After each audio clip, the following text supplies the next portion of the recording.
The team has always believed in itself. The fans are starting to believe in the team. Let's go!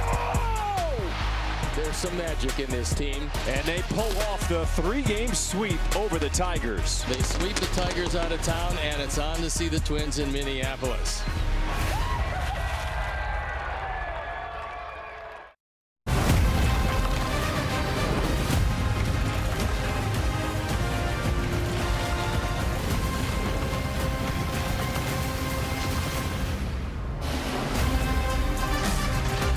White Sox baseball on Chicago Sports Network is brought to you by Wintrust. Different approach, better results. The Sox are up north to start a 6-game, 7-day trip.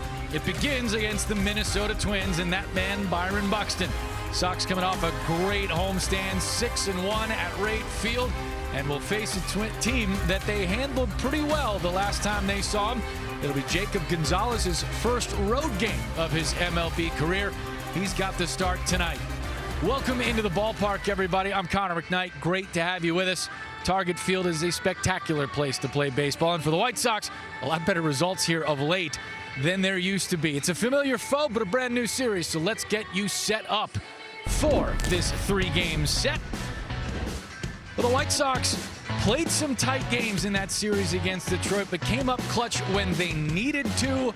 Southpaw got the broom out, and the Sox took all 3. A fun result for sure. Same against the Minnesota Twins in the series prior. They could have won all 4 if not for some shenanigans in extra innings, but they had to refill the Gatorade tubs often. There was a lot of splashing. The White Sox are 11-3 in the AL Central, 6-1 on the homestand alone. That makes them the best team in the Central against the Central. Can they keep it up? That's the question here in Minnesota. The starters have certainly been the engine for this of late. David Sandlin with an amazing debut. Davis Martin making a move for Cy Young votes, and the rest of the rotation with quality starts as well. Fedde's been all right. The White Sox are 10-2 in their last 12 against the Twins, and it seems like it started with a 4-game sweep of Minnesota here last fall. They rolled over, and the White Sox have kept rolling since. David Sandlin made an amazing MLB debut. He set down 18 straight at one point. He has yet to pitch out of the stretch in his MLB career. Maybe he'll do it tonight. Maybe. John and Steve have more when we come back on CBS. White Sox baseball on Chicago Sports Network is presented by Toyota. Visit your local Chicagoland Toyota dealer or Toyota.com today. Let's go places. By Davis Law Firm, your Chicago lawyer. By Prevagen, made for your brain. And by Wintrust. Different approach, better results. That's Wintrust. Visit wintrust.com/here to learn more.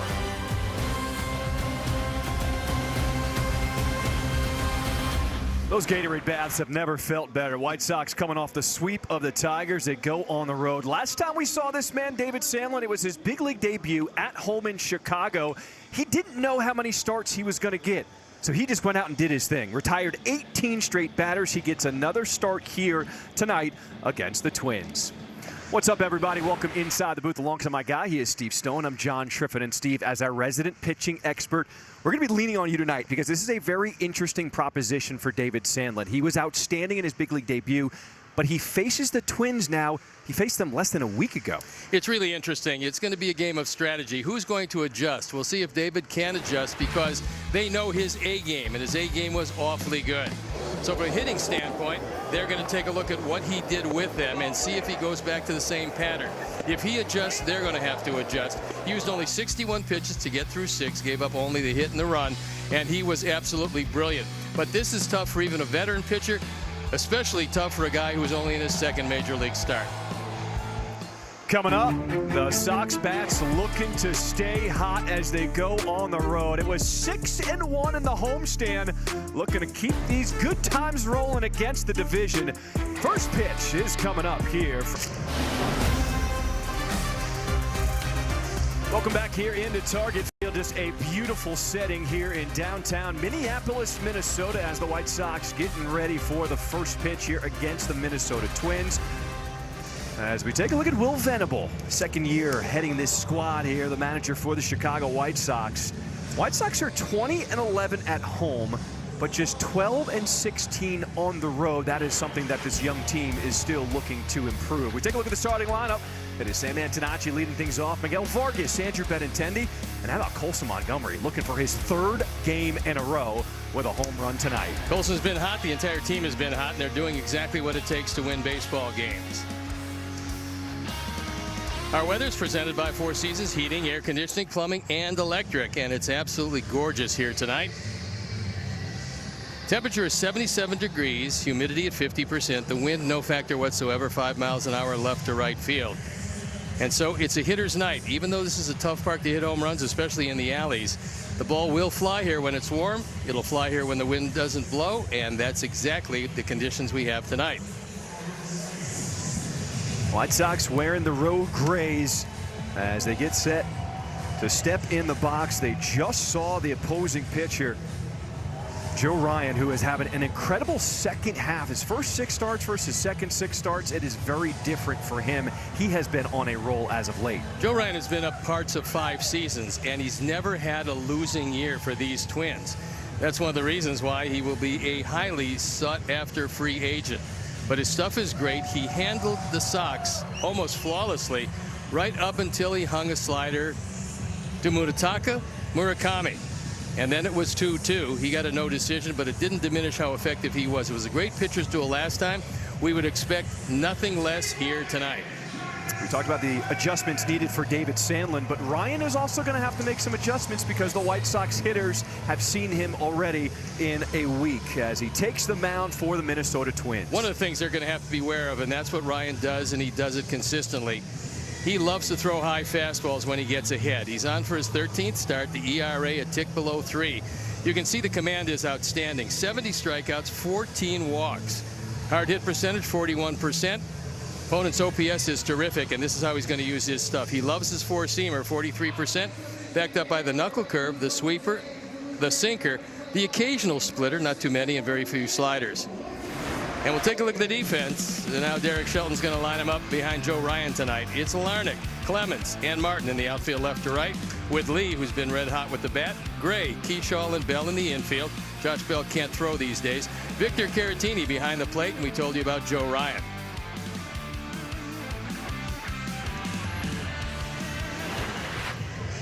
Behind the plate tonight, it's Ben May. I really like him as an umpire because he only has 6 letters in his name and very easy to fit into this little space. Called strikes 6% below major league average into left-hand hitters, and Joe Ryan will go into the left-hand hitters. It's the simple things, right, that just make you a little happy. When you're doing this on a daily basis, you look for any ray of sunshine. There is some sunshine right now, and early in this game, the outfielders are going to have to deal with the sun in their face, especially you look at center and right center field. Yeah, it's really a factor, but if this is your home park, you get used to it. Where it really affects is the visitors who come in for only a 3 or 4 game series. So Cody Clemens, who's been red hot with the bat, is playing center field. He's not an everyday center fielder. Buxton is. We'll probably see Buxton tomorrow night, but he's had some arm issues. He's had some hip issues, but I believe that he can turn around a game defensively, and we should see that, but not tonight. All right, we are ready for baseball to start this series against the Minnesota Twins as Sam Antonacci leads things off here for the White Sox. Got to lay off the high stuff. That's one of the keys to hitting Ryan, but nobody hits him very well. So we'll see how he adjusts to facing the same team in less than a week. Ryan was very demonstrative on the mound, tossed his glove around a few times. Let's see if the White Sox can make him toss it a few more times here tonight. First pitch on the way. And the fastball is in there, called strike 1. Got a no decision in the outing against the White Sox last Tuesday, allowed 2 runs. Struck out 9 in that game. His change of speeds and his breaking ball makes him an exceptional pitcher, and we view Tampa Bay as being one of the best organizations around, but occasionally they do make a mistake. One of them was trading Joe Ryan, and that came relatively early in his career. Since putting on that Twins uniform, he's been very, very consistent.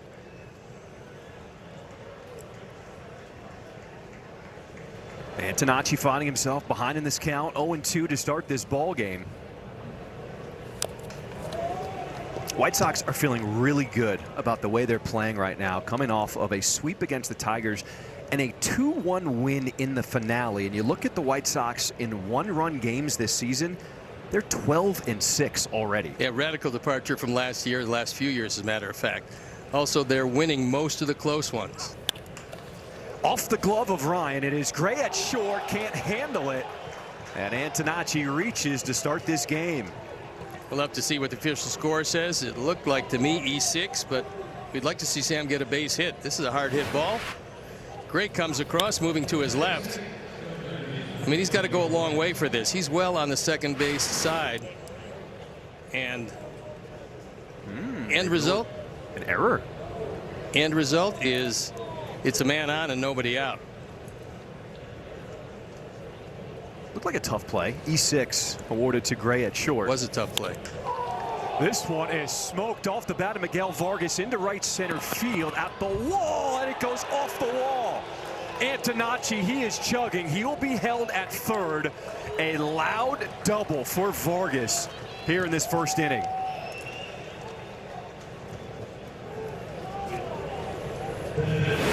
That was a blast. It is really hard to go opposite field in this ballpark. This one hitting high off the wall. Good effort by Clemens, but he comes up a little short.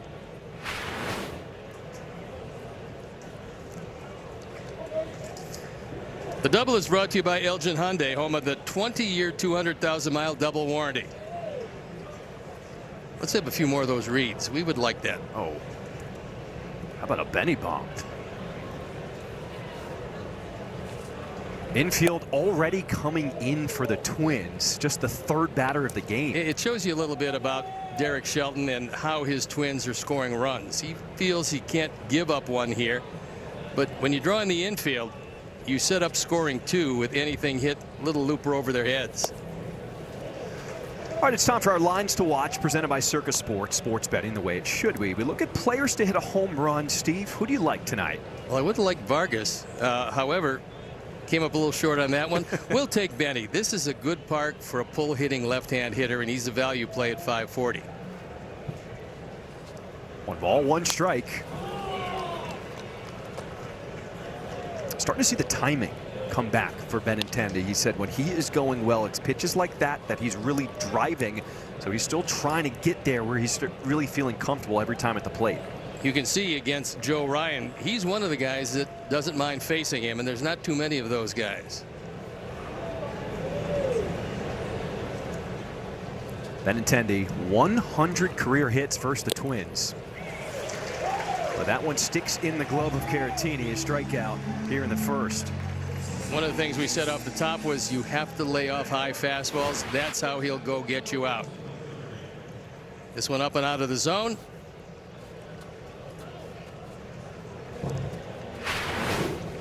You know, red hot Colson Montgomery trying to bring in at least one.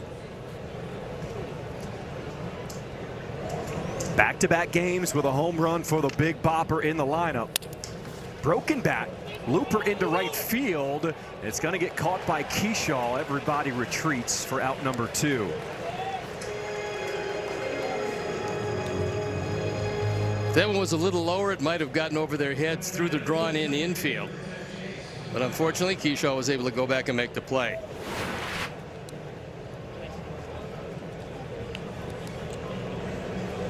That was a good sweeper in on Colson's hands, and he couldn't get the head of the bat out. Part of the reason for the White Sox success recently, taking advantage of situations in the first inning. Second and third, nobody out. You've got a really tough starter here in Joe Ryan. Now it's up to Chase Mydroth to come through with 2 outs. That's because this becomes a key at bat. That's why Caratini is coming out to talk with Ryan. If Ryan gets out of this without giving up a run, it's a huge lift to the Twins and Joe Ryan. If the Sox can plate a run or 2, it's a huge lift for them against a very tough pitcher. And the air opened the door. Now we'll see if the Sox can take advantage of it as Caratini goes out and they have a word. Caratini spends a great deal of time on the mound. He will be out there for a month if you let him. So it's up to Ben May to go out there. Hey, Ben, it's the first inning. Go get him. Rent's a little cheaper here in Minnesota than Chicago, so he can spend more time here. Well, eventually they break it up. I've never seen a catcher go out and spend more time on the mound than Caratini. We've seen a little more pop out of the bat of Chase Mydroth, as he has 5 home runs this season. showing the ability to turn on a ball into left field. What I like about him is the fact that, yes, he is pulling the ball more. He's hitting it with more authority, but he still has the ability to go to right field. With that in mind, Bell is well off the line wide of first. Second and third, 2 down. Missing inside, and we're going to have our first challenge of the game. The called ball is being challenged by the catcher. ABS is powered by T-Mobile as we take a look. It's well off the plate. It is a ball. Minnesota has 1 remaining. The Twins, however, are one of the most aggressive teams in challenging. They're either near the top or at the top in challenges. You see the fielders, that's largely the catcher. They see the ball best. These are those counts where my drop takes a chance. But a pitcher's pitch delivered for strike 1. Ryan's pitching him like he's got first base open, which he does, and that's why he went to the little slider on 2-0. He knows he's got a rookie coming up next.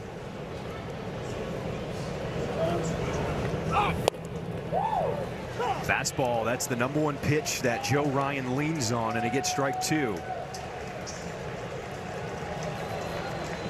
Jacob Gonzalez in his second career start waits on deck if Mydrov can get on here.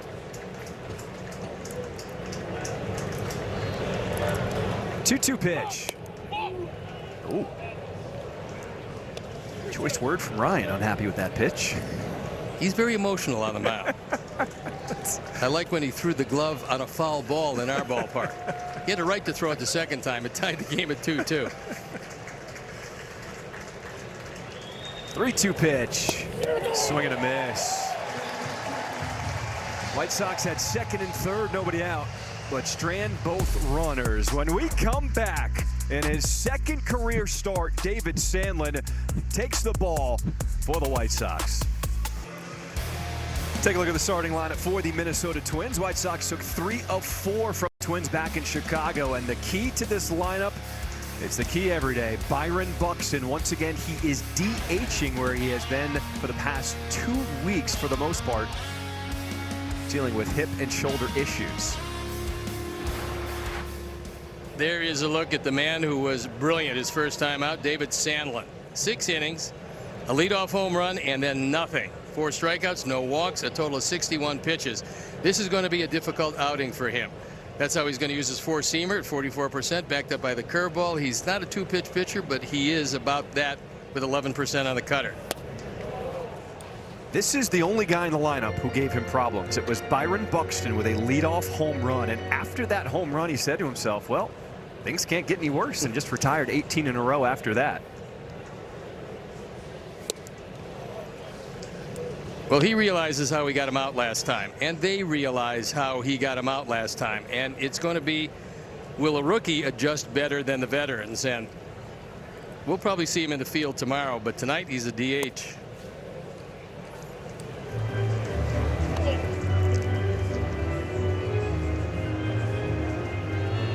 Since the start of April 19th, Byron Buxton leads Major League Baseball with a .667 slug percentage. He has proved when he is healthy, when he can stay on the field, he can do damage like he did on Wednesday. It was a low fastball, and Buxton, who loves low fastballs, just took it out of the park. After that, it was crickets for the Twins. 2 balls, 2 strikes. Sandlin's got a heater. In that first outing, that 4-seam fastball averaged 97.7 miles per hour. He's never been in the stretch yet in his major league career. That's something.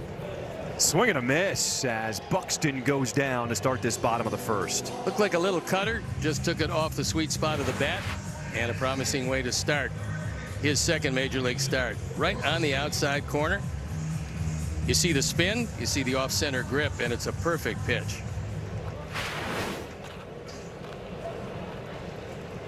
This is a guy that's been red hot for them. On the ground and a single into right field as Brooks Lee reaches here with 1 out. You know, the storyline we talked about back in Chicago was him shifting from short to third, and it seemed like it hasn't affected him at all. No, he's been a pretty hot hitter for them and hitting at or near the top most days.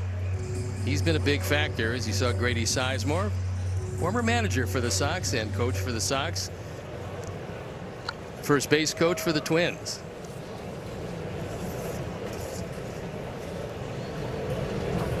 There's a great profile piece about him on MLB.com, the Twins beat reporter talking about Grady Sizemore, just how he keeps the guys loose. Obviously, he has managerial experience taking over for the White Sox that second half of 2024. And he's a very good guy. We just wish him the best.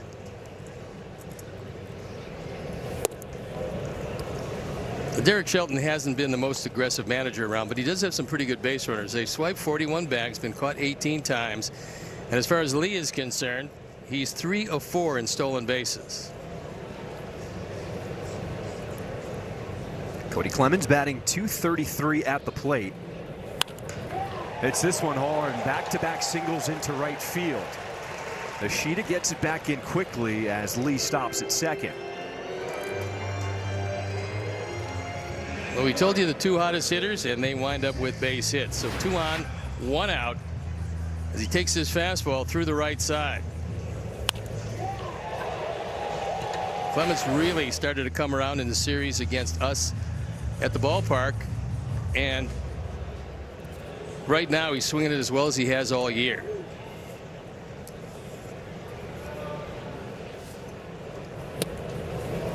Bell late on that swing, strike 1.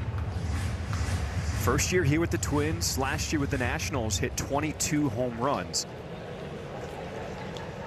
He's got power, but he's not much of a hitter from the left side. He is a switch hitter.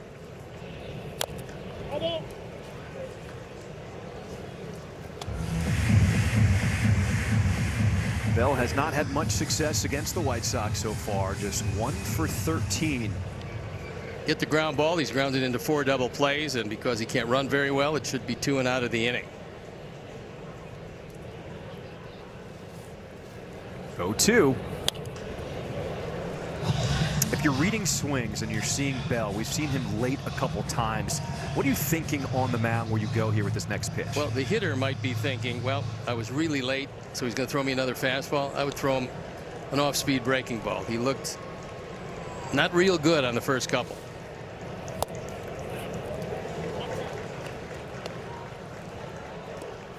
That one a little something off, looked like a 2-seamer that he tried to just make it move away from Bell. 1 away, runners on at first and second.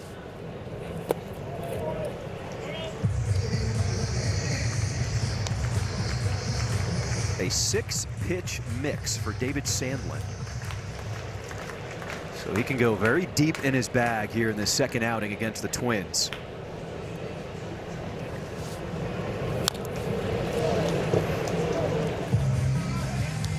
It's interesting, after we talked about Bell being late on those fastballs, the next 3 have been off speed here. Now, if you want to throw a fastball high and away, probably not a bad pitch after looking at a whole lot of soft stuff. 2 balls, 2 strikes. Fastball up, and that's fouled away.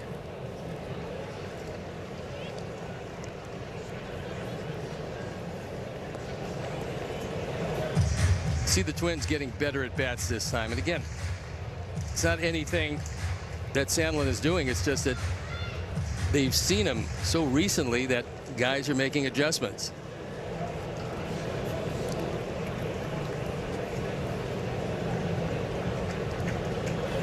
Two. Swing and a miss, strike 3. Good at bat from David Sandlin, as bunch of pitches getting fouled off, and he goes to the breaking ball. Good over the top curveball. That is the pitch that turned around his last outing, because after the leadoff home run by Buxton, when I talked to him, I said, what'd you tell yourself? He said, I told myself it was a solo home run, get back to business. He said, then I threw a curve over the plate, and I went, okay, that's it. That's what I need. And boy, he had a dandy that day. The Twins against Sandlin's curveball his first outing. They were 0 for 6 with 3 of his 4 strikeouts.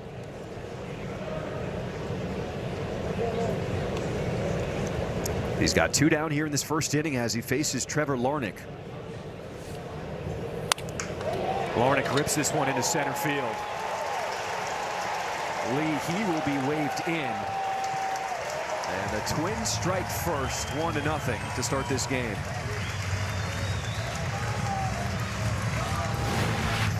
RBI 17 for Larnach, and this is a breaking ball away. It's actually a good pitcher's pitch, but he's a big man with long arms and good coverage middle away and takes this ball into center field.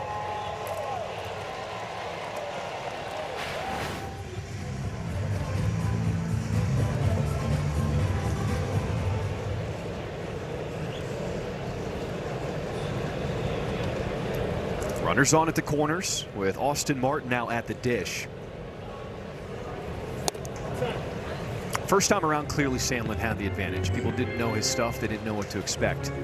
Does the advantage slightly shift over to the hitters now this second time because it's so recent?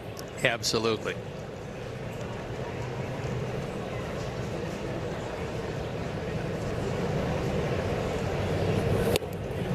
Talked with Justin Morneau, longtime star of these Twins, and I said, when you faced a guy twice in a week, what did you do? He said, I looked at exactly how he got me out. Then I looked at the game situation in my at-bats.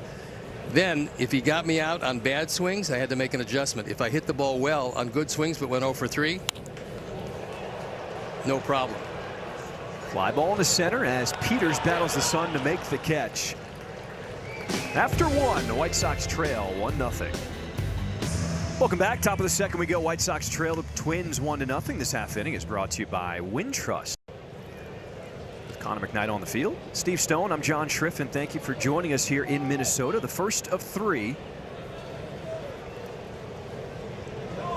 as Jacob Gonzalez leads things off here for the White Sox. First pitch coming back towards us, just underneath. And this is the first game, and he was brilliant in the field. He did just about everything right.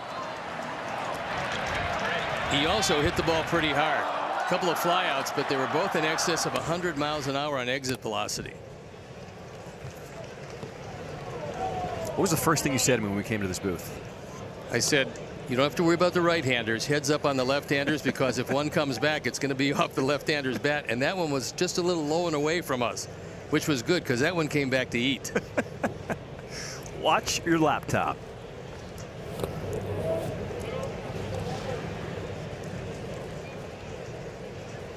This young man, he was raking in the minors, tied with the lead for home runs, led the minors in runs batted in, and he forced the White Sox to make him called up after Munetaka Murakami went on the injured list.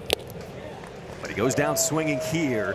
Third strikeout of the game for Ryan. Let's check in with Connor for a scoop from the clubhouse. All right, John, Austin Hayes has returned to Chicago. Continued lower body soreness, the calf issue, the hamstring issue, both have held him up this year. He's gotten through a lot of testing today. The White Sox will get the results of that testing tomorrow. Munetaka Murakami also in Chicago, had a PRP injection on that hamstring, standard procedure. Sox keeping him to the same timeline. And then David Sandlin, Chris Getz spoke about the starter who made such a wet splash in his debut. It's entirely possible that he's got a spot in this rotation, even when Noah Schultz is back and healthy. Getz not ruling that out. When he performed like he did in his first outing, he knew nothing was given to him. He had to perform, and now could have a spot in the rotation. The best part about that, and look, 18 straight is historic, but he threw strikes. He got ahead of hitters, he threw strikes, and he didn't seem overawed about anything that happened around him. And so if you're going to throw strikes and you have his kind of stuff, you might find a spot. If you can't get the ball over the plate, your spot's going to be AAA. 2 balls and a strike here to Tristan Peters. It's one thing to have the stuff, but some of the young pitchers who have come up, we've seen with the White Sox and have struggled with throwing strikes, is not trusting it and not having confidence in throwing it over the plate, trying to nibble, not wanting to give up too much to the barrel. But he didn't seem like he had any fear that first outing. No, what I liked about him also was he got the ball and he threw it. So he realized early that he was in a good rhythm, and he made sure that that rhythm stayed there for 6 innings. Probably if a little later in his career, probably pitches a complete game because they weren't touching him. But early, nice 6, will go to the pen. Yeah, he wasn't fully built up in the minors, so the White Sox did not want to push him in that first outing. As Peters battling here, a full count here against Joe Ryan.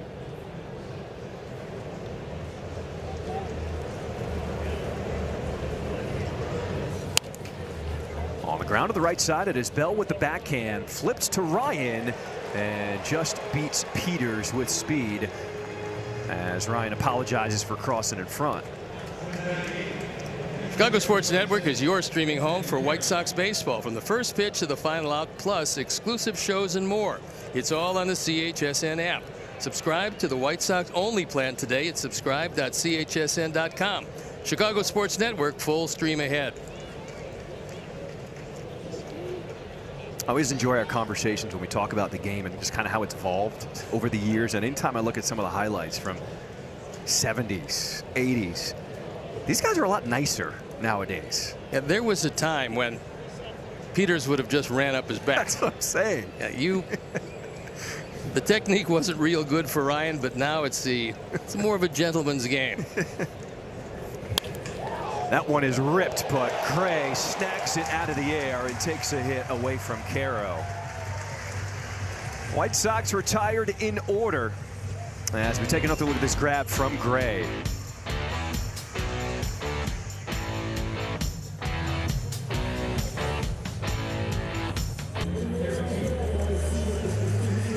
Let's take a look at that play at first again. There's Joe Ryan. He touched the bag with the wrong foot. You hit it with the right foot on the inside corner, and then you turn toward the field of play. He didn't do it. He apologized to Peters. You get a lot of guys hurt that way, but the technique is something that's tried and true over the years, and when you deviate from that, you got a problem, and you just never try to touch it with your left leg.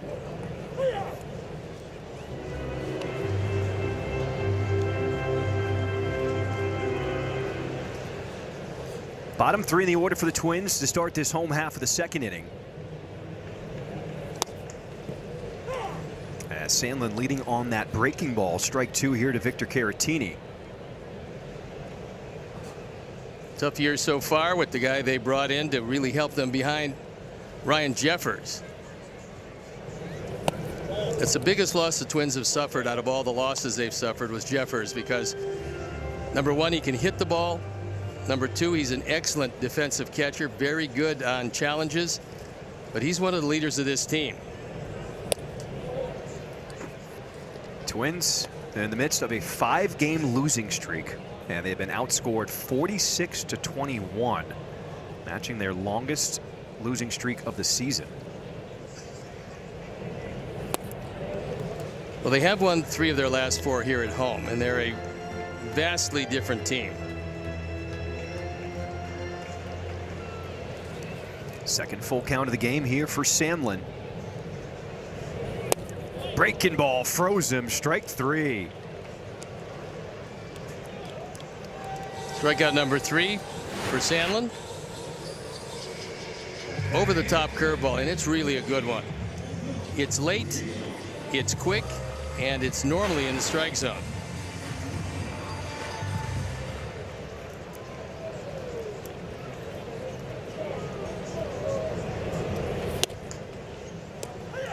I was never a guy who was able to master the curveball, and that was one of your best pitches in Major League Baseball, especially towards the end of your career. How did you develop the tightness versus the get over breaking ball versus that tight spin breaking ball? Well, I couldn't throw a changeup, and so I had to throw a breaking ball, but it becomes technique. You throw it off the middle finger. Really, the index finger is not too involved with a good curveball. Ground ball to Vargas at third. Gets rid of it quickly, and 2-away here in the second.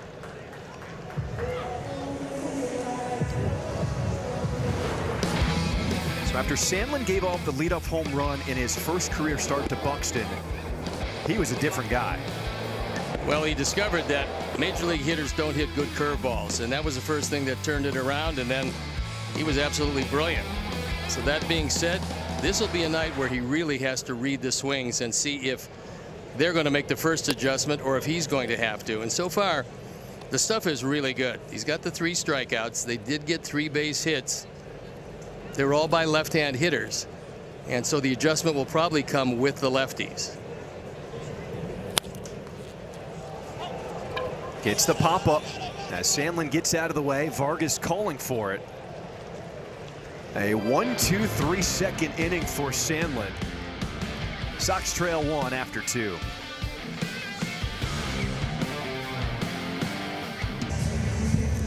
Welcome back. Rate is a proud partner of the 2026 White Sox. The Rate app gives Chicago fans an all-in-one wellness app with tools to build financial strength and guidance for fitness and stress management. Feel better, live better, play better. Download the Rate app today. Got some Sox fans in the house here in Minnesota. Top of the 3rd we go as Riku Nishida leads things off, slashing it down the left field line. Larnick will watch it go out of play, strike 1. A lot of fans have come up this way. It's a very easy journey, and this is a beautiful ballpark. They just happen to have the ideal weather for baseball tonight.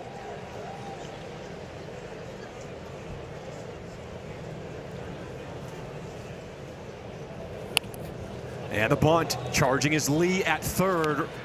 Ryan to the deck. You see him get down there? Well, that's better than an ear burger, and it looks like the way that one was setting up that Lee might throw it right at his head.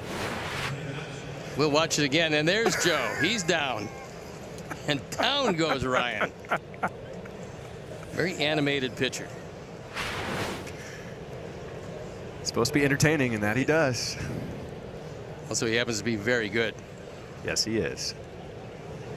Lineup turns over here. Sam Antonacci. And this is upstairs, ball 1. White Sox had an opportunity in the first as Antonacci reached on an error. It was Vargas following up with a double, but unable to scratch a run in that inning. Usually when that happens, it will come back to haunt you. This half inning is brought to you by Hyundai.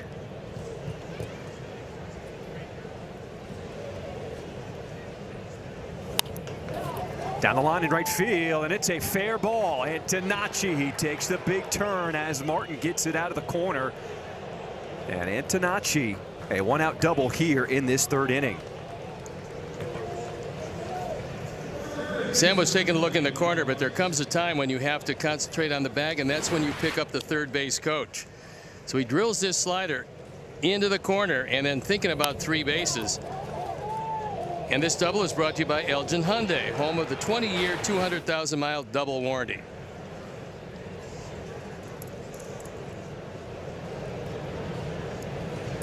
Miguel Vargas absolutely smoked the ball his first time up, going off the wall in right center.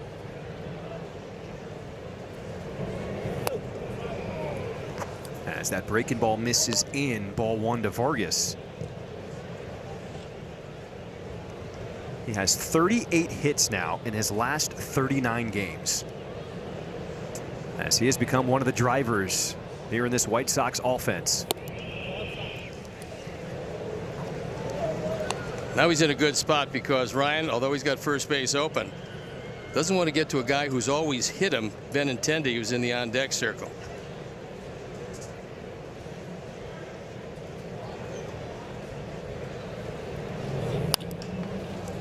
In the air to right field as Martin, shielding his eyes, now goes into the shade with the catch. Antonacci tagging. He will advance to 3rd with 2 down. Let's go to Connor for some news and notes. Well, the Yankees scored 13 in an inning. It took 42 minutes to do it. You can watch an entire episode of Off Campus featuring White Sox star Belmont Camelli in that kind of time. Ellie De La Cruz done for a little while. He's been great. The Reds are at the bottom of the Central.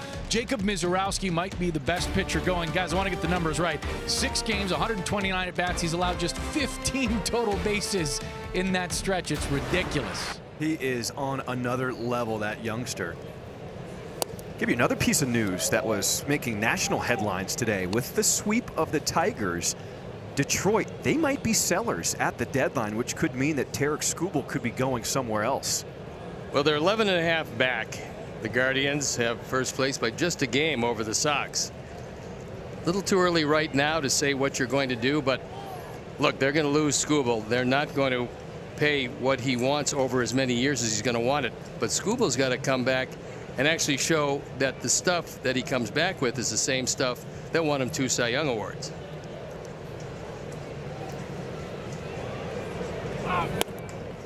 It is very early, but the rumors are already swirling like there's blood in the water. People just can't wait to chomp on him. But to your point, people want to see if he's going to get back to that elevated level. Look, the Tigers, along with the Guardians, were 2 of the teams they thought would be fighting it out. So for the Tigers, it's pretty early. Let's take a look at the standings here in the AL Central. And the White Sox just a game back of the Guardians entering play here tonight. You see those Tigers, big decisions to be made and what exactly they're going to do with their roster.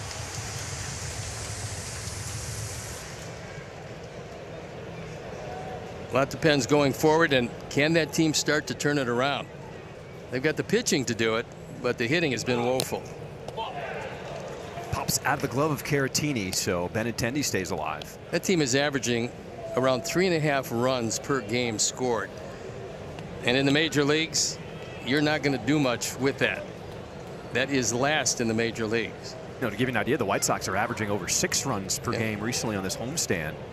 Just what they've been doing on this stretch for them.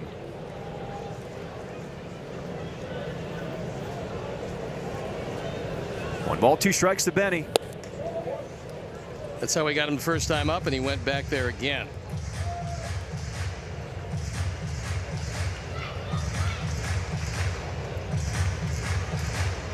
.40 pitches for the starter, Joe Ryan.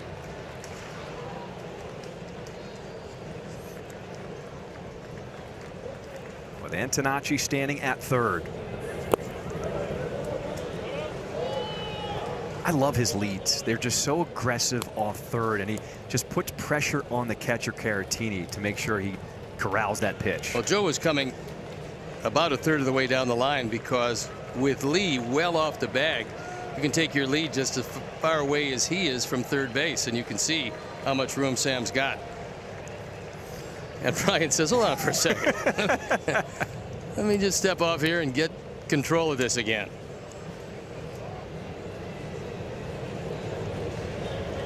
He's going to take as much as you give him. 3-2. Benintendi drills it into right field, and we got a tie ball game here in the third as Antonacci scores. An RBI single for Benny. 26 driven in, and when you've always hit a pitcher, as Benny has done against Ryan, you get a good feeling that if you get a mistake in the zone, you're going to be able to hit it hard. He got a breaking ball that stayed up and out over the plate, and we got a brand new ball game.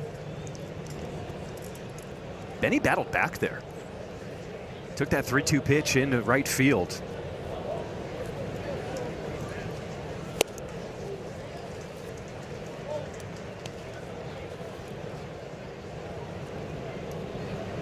Pop out to second base for Colson Montgomery to start his day. Pretty strong power numbers for the young shortstop, who's also played a brilliant shortstop. Okay, speaking of power numbers for Colson Montgomery, since his debut on July 4th last year, he's got 36 home runs. Going back to that date, that is now tied for 4th most in Major League Baseball. He's tied with Juan Soto. Schwarber has 52, Judge has 39, and Junior Caminero has 37 since that date, July 4th. Well, Colson's very strong, and then he learned that you just don't have to pull everything, and started to hit the ball straight away and realized he can take them out that way too. Cold strike 3 to end this top of the third, but the White Sox scratch a run as Antonacci ties up this game off the RBI single from Benintendi.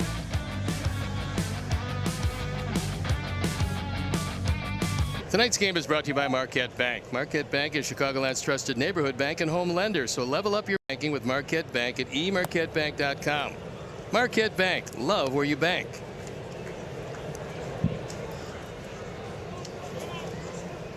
So second time through the order for David Sandlin. He struck out Byron Buxton the first time. In terms of patterns, did you notice anything about the way Sandlin attacked the Twins that first time? It seemed like a few more breaking balls because it was very good. But what I really liked is he stayed in the strike zone with everything. And that's going to really hold him in good stead, because when you're throwing strikes, and that's what your pitching coach and your manager are looking for, just throw strikes. If you get hit, that's one thing. Just don't walk yourself out of the game. Sandlin was 5 of 9 first pitch strikes that first time through the order, and he quickly has Buxton in an 0-2 hole. He struck him out on a little slider the first time up.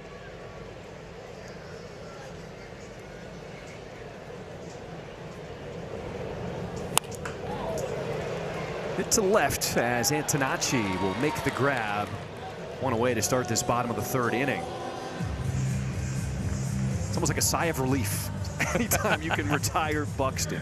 Well, he's 0 for 2 against him. That was not one of his better breaking balls. He got away with it. And now you got to face a couple of red hot hitters who had base hits in the first inning, Lee and Clemens.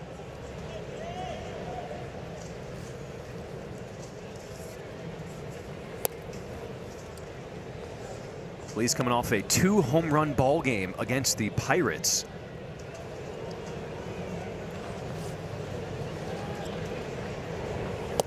And in his last 9 games, hitting .323 at the plate. Well, this is his best side, a switch hitter. Which .271 is a left-hand hitter.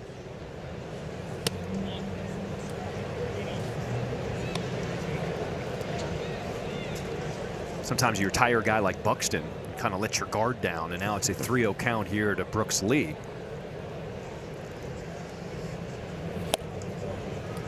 And a 4-pitch walk. First walk given up here by Sandlin. First major league walk given up by him, and again, Lee, who doesn't run often, runs well. He's 3 out of 4 in stolen bases.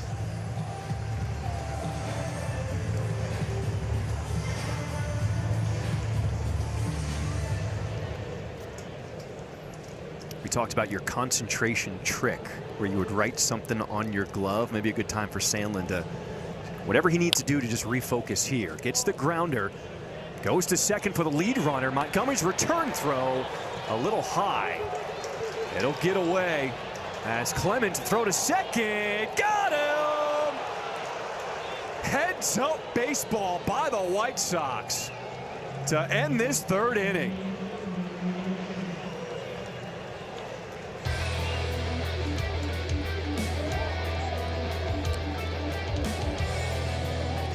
This is the most unusual double play.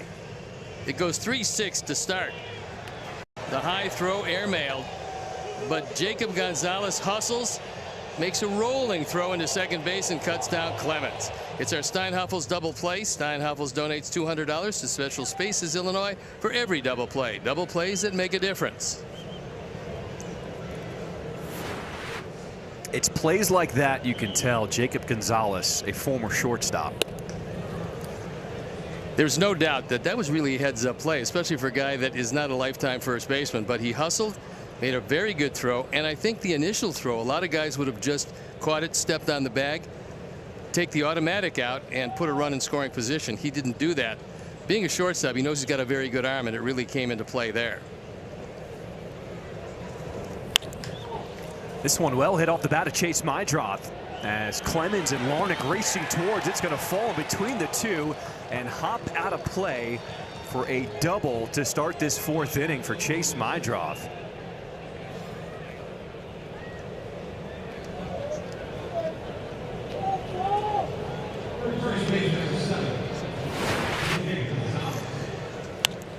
Let's watch it again, and Chase drives this ball. One hop out of the park, and Ryan can't believe it. He thought that ball should have been caught. Well, nobody was close, so nobody was able to catch it. One hop and a leadoff double.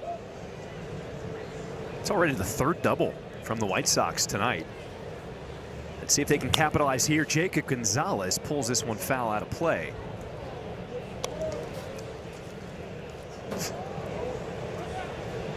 And when I said he looked like a shortstop, I meant that as a compliment, because as he went over to that ball, he was so calm, kept himself composed as he made that throw to second base.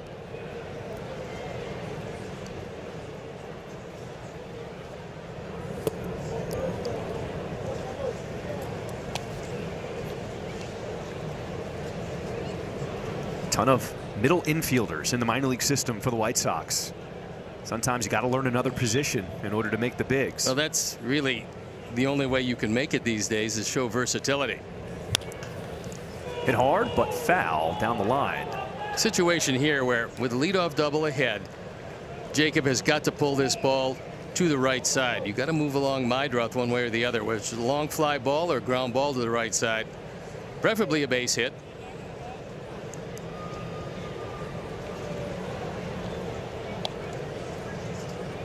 "50 pitches now for Joe Ryan."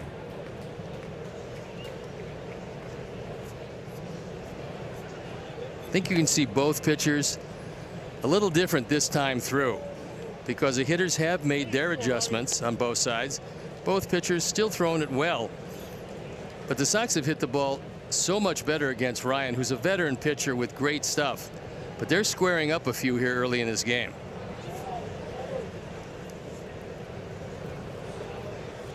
One ball, two strikes, and Gonzalez goes down swinging.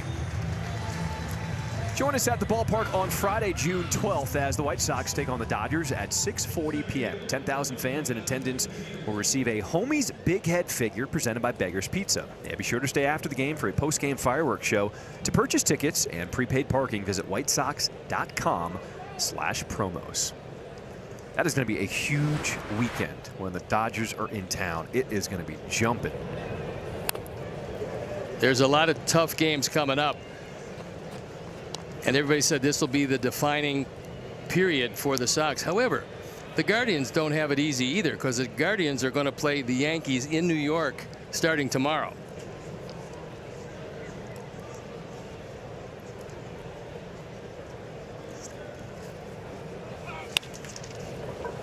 On the ground, it is Lee at third. Meidroth now takes off, and the throw is late. So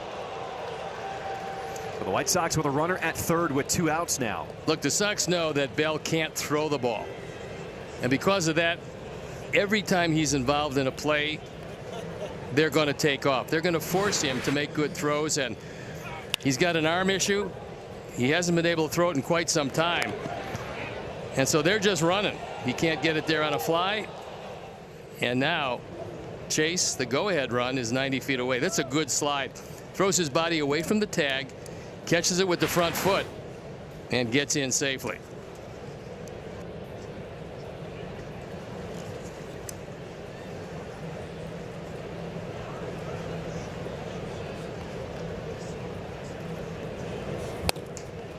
You ever had the yips? Or played with a guy who had the yips, who just, it was in his head, when he just didn't feel confident making a throw? When I got traded to the Sox in 1973, we had a middle infielder who shifted to third named Mike Andrews.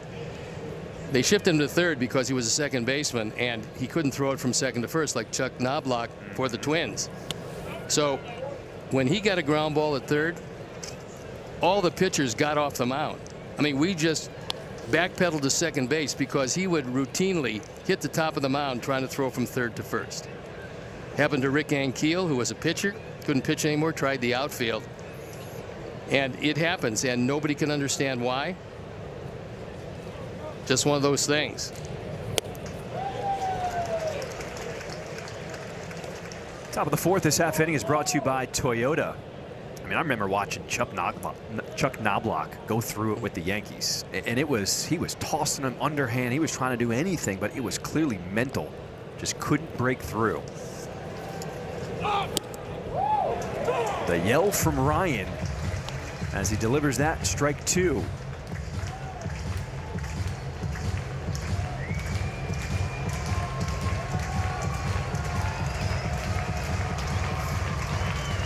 Edgar Caro hit it hard his last time up, but he lined out to Gray at short. trying to give the Sox the lead here in this fourth inning.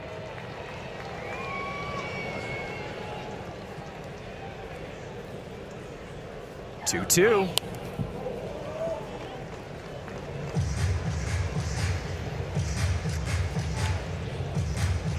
Really admire Edgar Caro and his mental game for the way he struggled throughout this early part of the season, but continued to grind and just find ways to see how he could get himself out of it, understanding that Kyle Teel is not coming back, still on the injured list. The thing with Edgar is that he's always hit. He's hit every place he's ever gone. He is a better hitter with a little more power from the right side, but he knew from both sides of the plate it was just a matter of time. He stayed the course. He stayed with his plan. And now he's hitting the ball pretty well from both sides.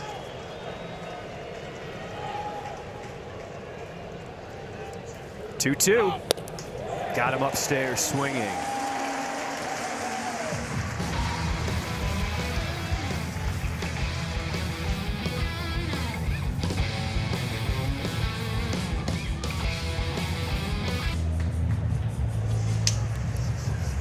Welcome back. Bottom of the fourth, and we are tied at 1. White Sox and the Twins. As we welcome you back inside the booth, my guy Steve Stone. I'm John Triffin. Big storyline coming into play tonight. David Sandlin, how would he fare against the Twins in his second outing, as this one is driven deep in the air to right center field, and it's going to go off the wall. Bell, he's going to chug into second.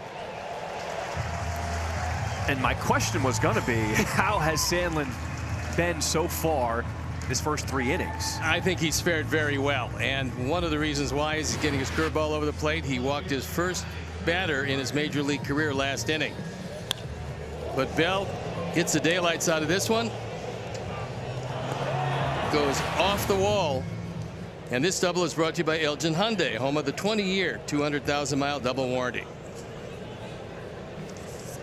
That is the first leadoff batter who has reached against David Sandlin since Buxton took him deep to start the game in his first start.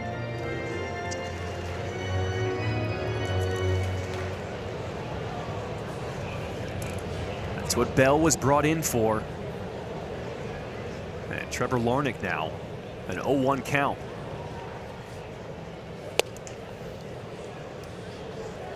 Larnach drove in the only run of the game for the Twins with an RBI single in the first inning.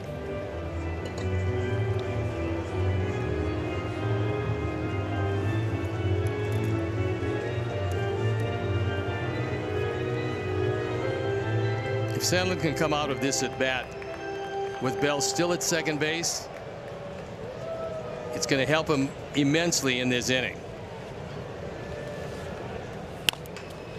Chopper left side. Bell gets out of the way of the bouncer. And safe at first is Larnach.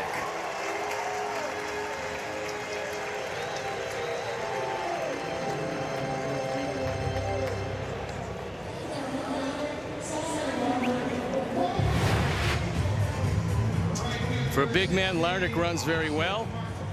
And let's see if they want to take another look at it. It's very close. Looked like he beat it, but we shall see.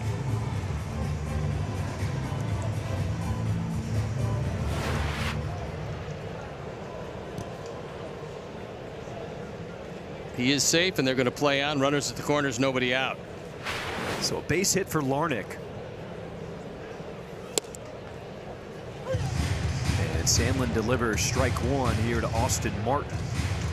Infield about halfway, which means they'll take the double play and concede the run. It's early enough in the game where you want to stay out of the big inning.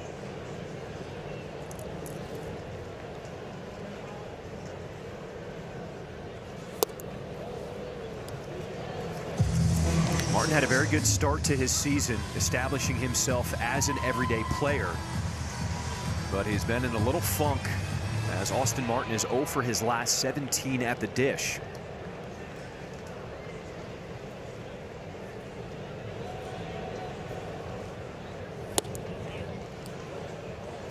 Kind of looking at Bell and kind of laughing to myself because Caro and Vargas have a pickoff play at third base, which has been successful a lot. And so There's almost no secondary lead, and Bell is going nowhere after the pitch is thrown.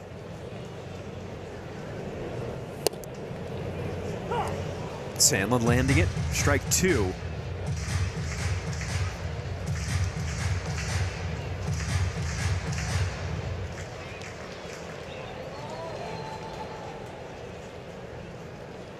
Runners on at the corners. Nobody out in this 4th inning.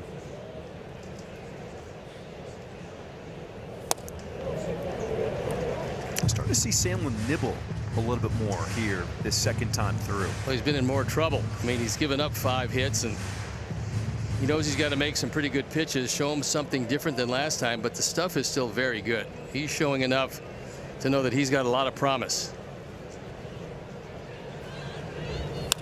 3-2, Tapper back to him. He looks back. Bell at 3rd, now goes to 2nd. Went through all the progressions in his mind and still gets an out. Well, the play is pretty simply, it might have had the double play. You look at 3rd, you freeze the runner, then you wheel throw to 2nd, and maybe you get 2. But right here, Bell doesn't have much speed, so he freezes him, but for some reason almost forgets about the guy going to 2nd. Otherwise, you might have had that double play. As Martin, not the fastest guy around, but you do get the out. And you leave runners at the corners, where Caratini, if he hits a ground ball because he's a catcher, probably be 2.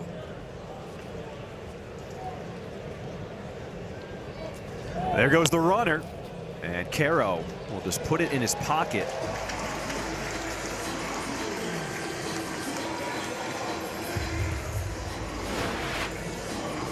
Martin was off to the races before David released the baseball. And there was no chance to get him at 2nd base, and wisely what Edgar did was just put it in his pocket. So with no chance of the double play, the infield comes in for the White Sox.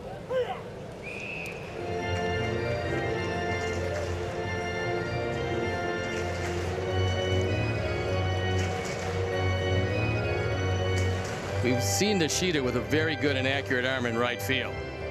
It's going to be a good test. Nishida's arm against the legs of Bell.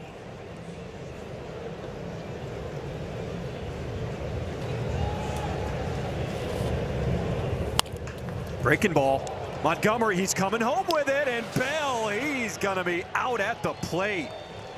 Nice job by the White Sox to bring the infield in and cut down that run. Good play by Colson Montgomery.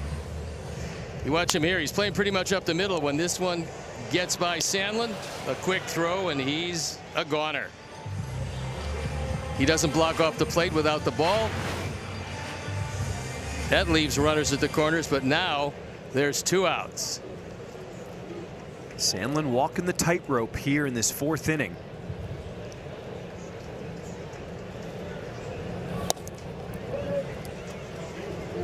This half inning is brought to you by Davis Law.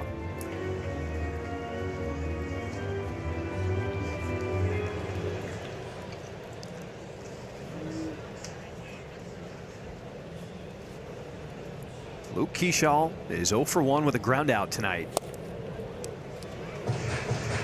He's just starting to come around a bit. Last year he took the league by storm, and they thought the sky's the limit. And this year the league made an adjustment. They looked at just exactly what he did, figured out the soft spots, and now it's up to Kershaw to adjust back.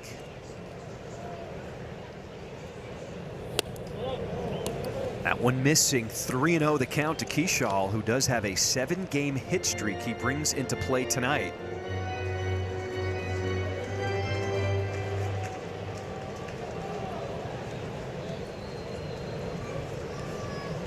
Pitch number 60 here from Sandlin. And a 4-pitch walk will load the bases.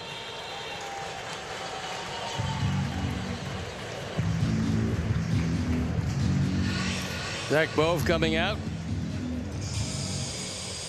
All right, the break of the action. It's time now for a message from Enkin Law. Colson, it's important to put the work in, isn't it? Absolutely. Practicing early, staying late helps me stay locked in. And if you've been injured, my team is here to help you. Call 312-6-million. Injury law made personal. That's Enkin Law.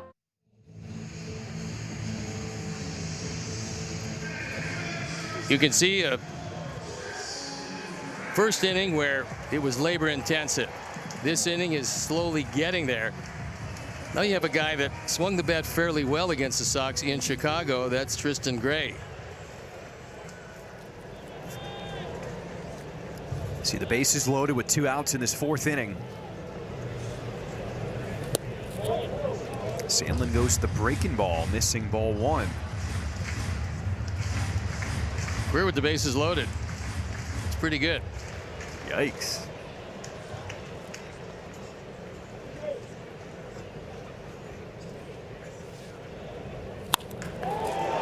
Gray lifts this one high in the air, deep to right field. And it is gone. Well, he used to be in the White Sox minor league organization. And now delivers a grand slam here in this 4th inning. A 5-1 lead now for the Twins.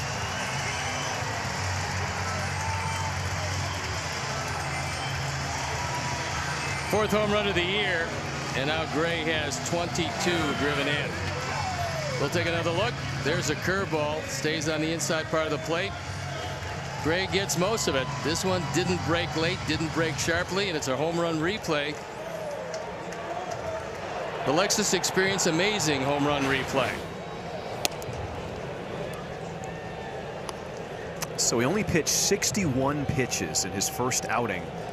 And that grand slam came up on pitch number 62 here in his 2nd career start. And this one is hit hard into left field as Byron Buxton will pick up his first hit tonight. Everybody's going to look to the grand slam as saying that's the definitive moment in the inning. The 4-pitch walk to Keyshaw, letting him get away with just 1 home run, 246 coming in, and a righty-righty advantage. That's the situation that set up this inning. Buxton, sinking line drive to left field, keeps the inning alive. That's the 4th hit this inning.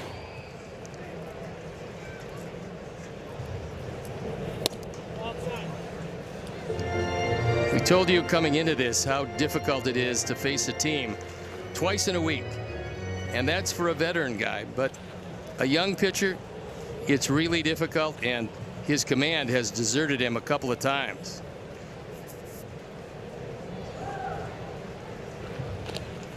It's the 3rd grand slam that the Twins have hit this season. And it opens up this game here in this 4th inning.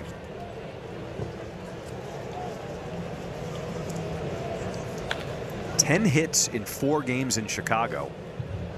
And already 7 hits for the Twins here tonight. There goes Buxton. And Montgomery could not hold on to the baseball, so he's stolen base. Buxton has not been thrown out stealing since 2024. Doesn't run near as often these days, and the ball trickles away. He's 5 for 5 this year. Last year he was perfect. And I think it was Corey Lee that got him the last time in 2024. It looked like Kara had a chance there, but it was going to be close.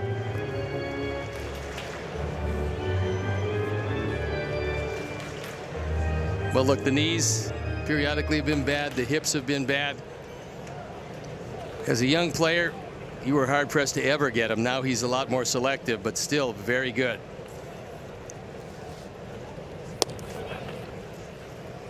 And strike 3 call to end this 4th inning. But the grand slam, the difference in this game tonight, as the White Sox will have to come from behind after 4.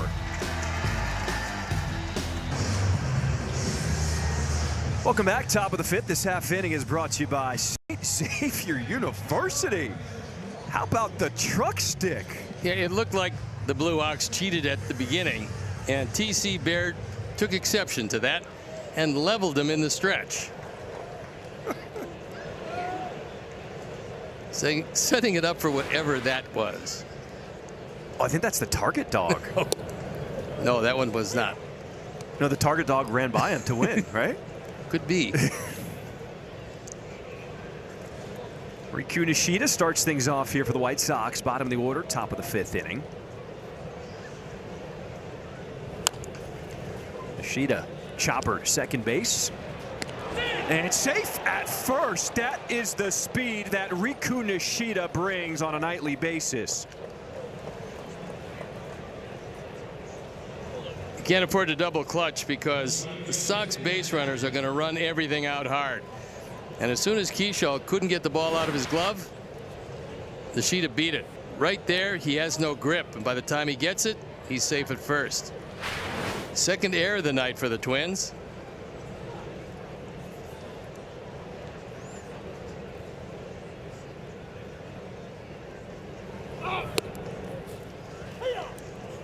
No, that ball was inside, it appeared. Anyway, there's going to be a challenge. Ball strike is being challenged by the batter. ABS is powered by T-Mobile as we take another look at the pitch. Ooh, just barely got the corner. Strike. Chicago has one challenge remaining. Both teams down to 1.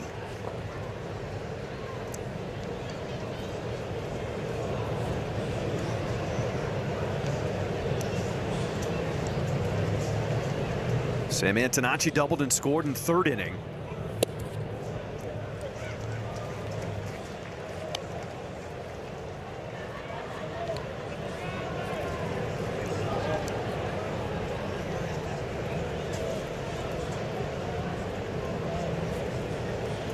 White Sox 5 hits off the starter Joe Ryan.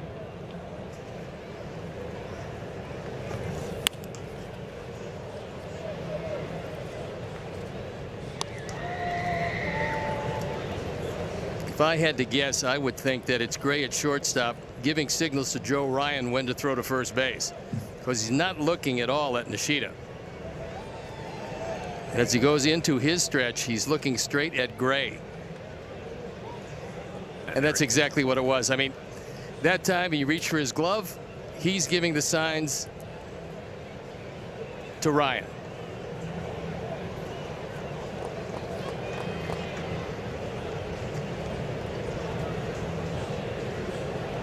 Nishida extra step. And there he goes. Pitch is swung on in the air to left center field.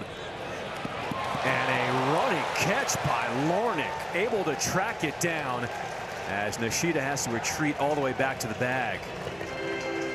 Nishida had second base stolen easily, and Antonacci hit the daylights out of that one in the gap. This time Trevor Larnick was able to run it down. He calls for it, makes the play, and Nishida, who was at second base, has to retreat.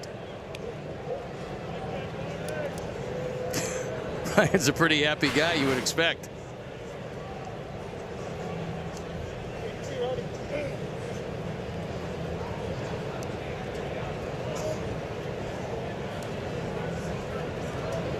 So Miguel Vargas stepping in with 1 down.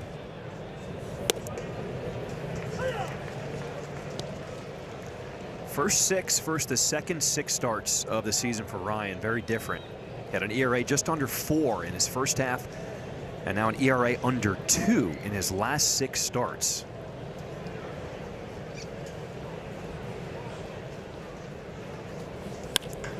That ball is drilled high in the air, deep to left center field. Back it goes. It is gone.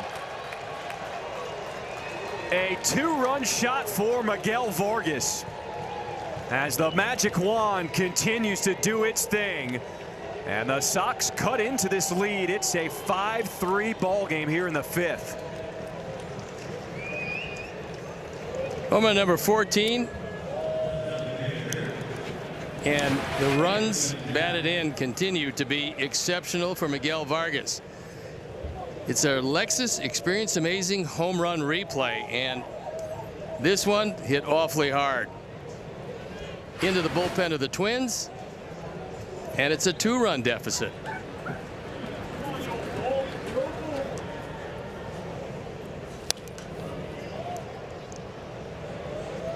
Look at that play by Nishida, running out that ground ball at first, beating it out, allowing Miguel Vargas a 2-run shot here. Well, you certainly are not going to see any of these guys not hustling down the line.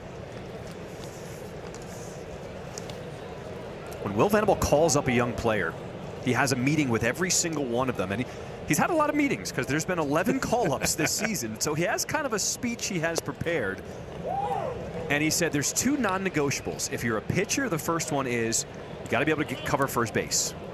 And if you're a fielder and a batter, you've got to be able to hustle down the line at first. He said those are my 2 non-negotiables for everybody who gets called up.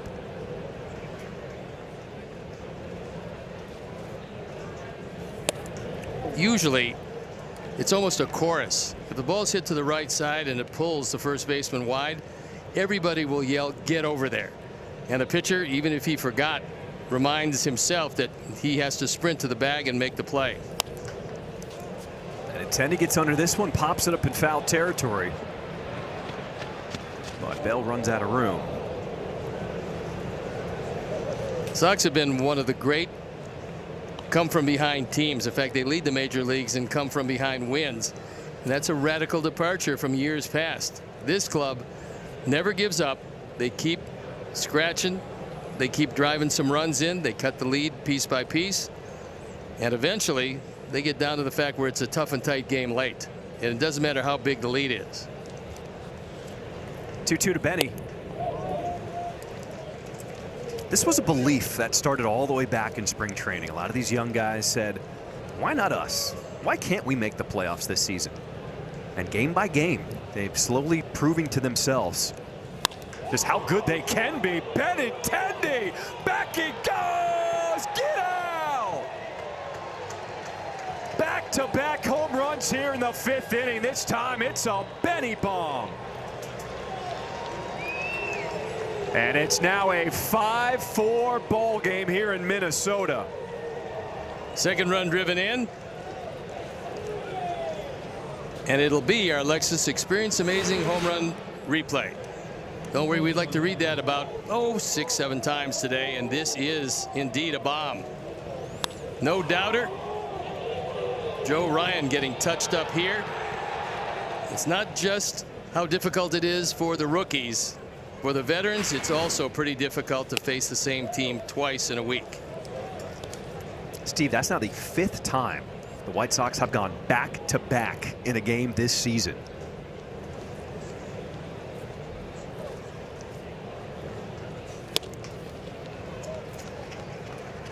As you want to see Murakami come back to this lineup as quickly as possible, but you also love that everyone is doing a little extra.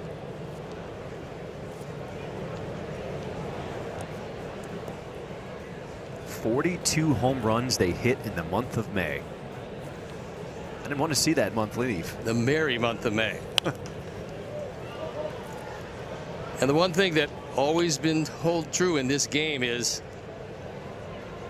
you don't even concern yourself with who's not here. You have to concern yourself with who is here, and there's still a lot of thunder in this lineup, as we've seen here, as they erase all but one of that lead.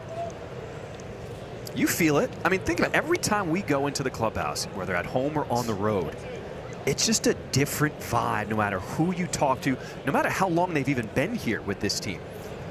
Well, what Will said before is that everybody bought into it and still buying into it on a daily basis. Stays in the glove as Montgomery goes down swinging for out number 2. The memorable moments presented by Prevagen. That is a hanging breaking ball. And that is a plain old fastball. They both left the yard, and it's a one-run game.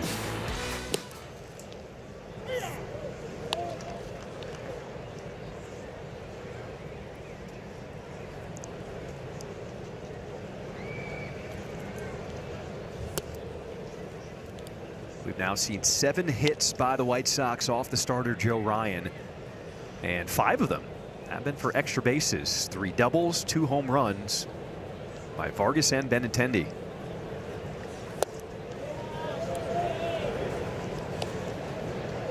This man has one of the doubles. Chase Mydroth 1 for 2 tonight. Pitch number 84 on the way. Maybe one more for Ryan.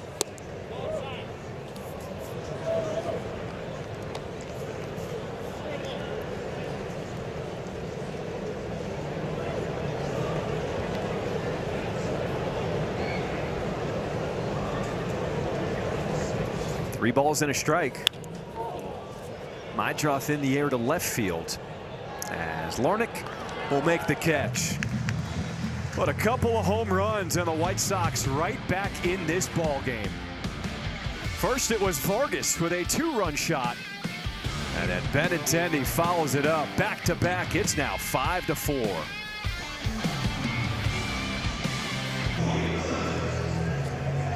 Sox fans, just 2 days left to enter the Summer Suite Sweepstakes, where you and 9 friends could watch the Sox from the CHSN Suite at Rate Field on June 13th. Scan the QR code on your screen or visit shop.chsn.com and sign up for a Sox Summer Pass for your chance to win.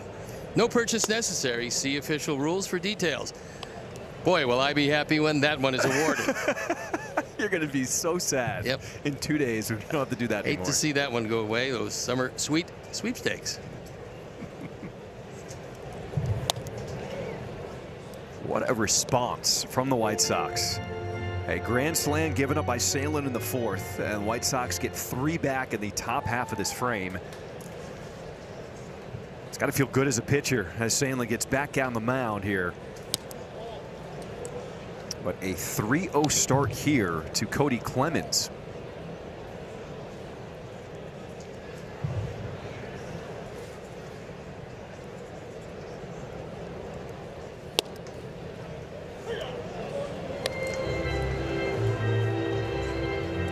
Sandlin was called up when Noah Schultz went to the injured list with a knee issue.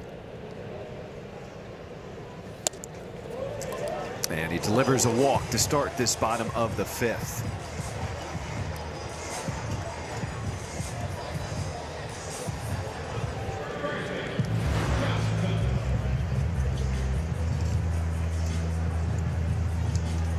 All right, step inside Chicago White Sox with Chuck Garfien on the White Sox podcast. Oh, that's a different promo. That's all right. We got 1 ticket, a free meal starting at $21. You get chips, cookie, soda, drink. As a single is hit into right field. So Josh Bell followed up his double with a single here in this 5th.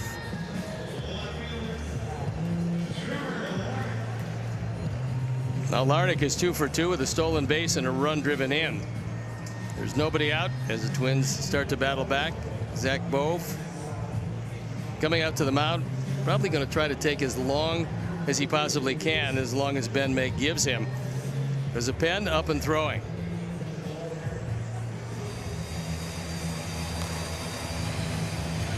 Tyler Davis getting ready as quickly as he can. And that's the nature of being in the pen. One day you're closing a game and getting a save, and the next day you're coming as the first man out of the chute. It's not a ton of pitches, but considering he threw 61 in his first outing, White Sox being conscious, not trying to stretch him too much here tonight.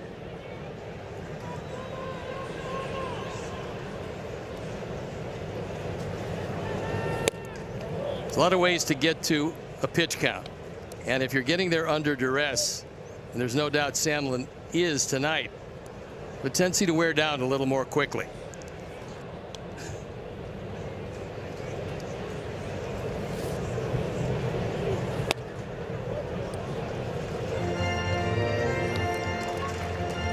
Now you're behind on a guy that has seen you pretty well tonight. This becomes a dangerous at bat.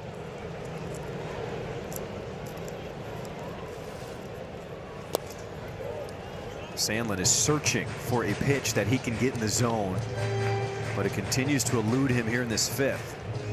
Just a question of how quickly Davis can get loose. If he's ready to go, this will be Sandlin's last hitter.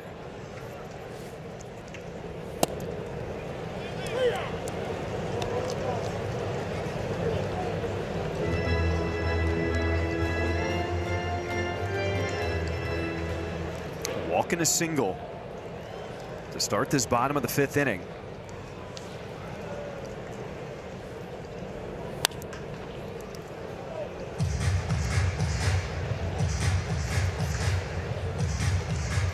And this is where, if you're Sandlin, just empty the tank right here.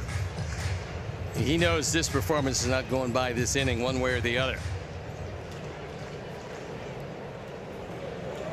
Had a lot of pitches with runners on base. That's what I mean. You get to a certain pitch count, but he's had to go to the well now for the 3rd time. Pitch number 80 tonight. Breaking ball, missing, ball 4.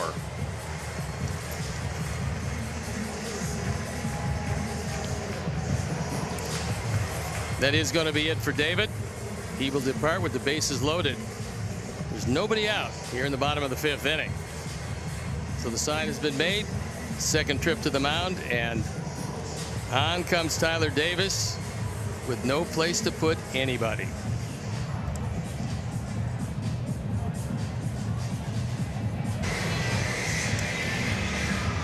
Follow our Sox at ChicagoSportsNetwork.com, presented by Nationwide Insurance Agent Jeff Vukovich. Get to enjoy knowing the Vuk as much as you do the jingle at JeffVuk.com, because Nationwide is on your side.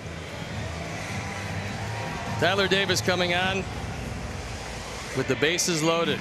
On for the 16th time, ERA of 3.12.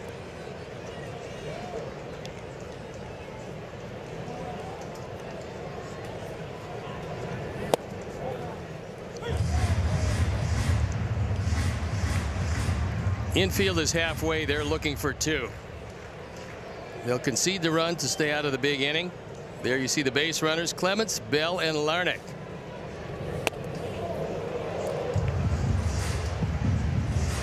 Last time we saw Tyler Davis, well, it was yesterday. Picked up his first career save. And back out here to try to get out of this jam. Laced into right field. Nishida faked like he was going to catch it, so the runners held, and the Twins only get 1. It's a 6-4 ball game here in the 5th inning. RBI 17 as he gets a hold of a slider and takes it the other way.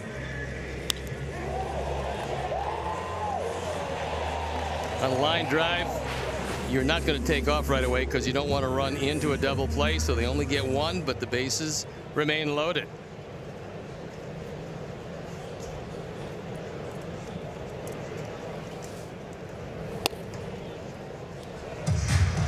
I feel like this is the spot in the order that you have to be able to get it out with Victor Caratini. Both of these backup catchers now not producing for the Twins. Well, it's been a tough year so far for Caratini.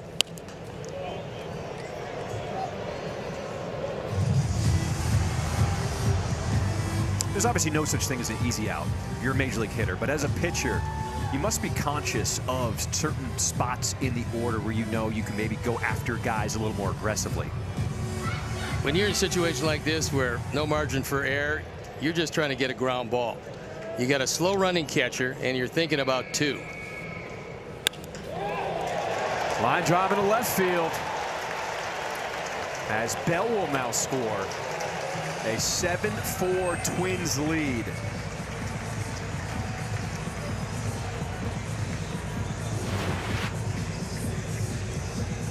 This is a hanging breaking ball, and you see major league hitters, they don't miss these too often. So Caratini drives in his 20th run. The bases remain loaded. It's a merry-go-round in the infield in Minneapolis. And still nobody out.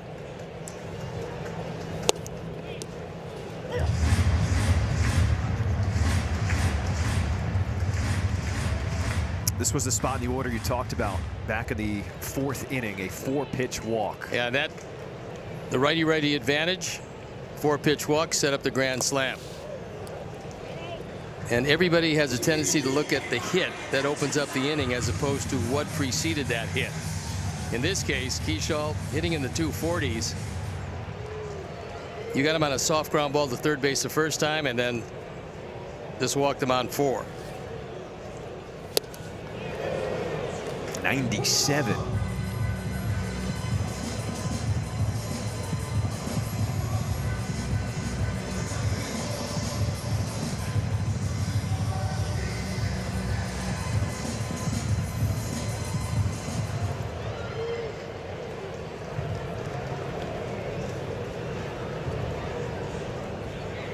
One ball, 2 strikes.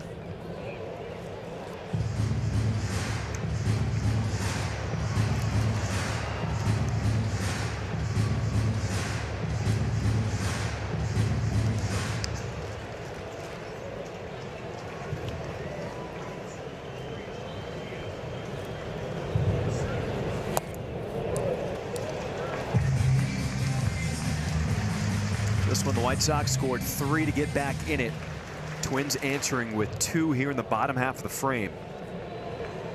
2 walks in the first 3 hitters sealed the fate of Sandlin tonight. This one is deep into right field. Nishida circling behind it.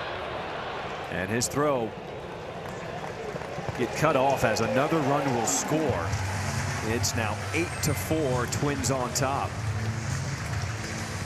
That closes a book on David Sandlin. He'll go 4+ innings, giving up all 8 runs on 8 hits. But 4 walks really the key in this one, and 4 strikeouts. So the young man learning the lessons that the major leagues have to teach everybody. But he's got good enough stuff to be very successful here, and things will get a whole lot better for him. He was asked to do something that's very tough on veterans, almost impossible on rookies.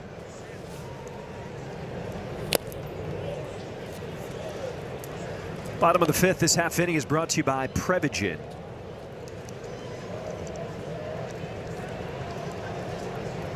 Well, this is the man that hit the grand slam his last time up, Tristan Gray.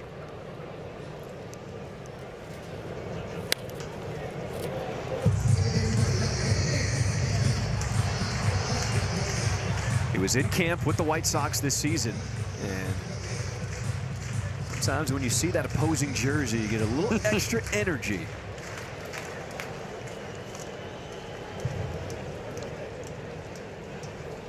Oh, 2.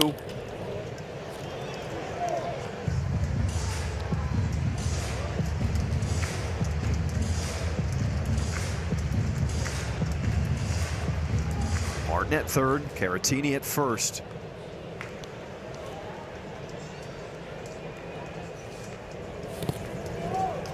And Caro keeping that close enough to him as the runners stay put.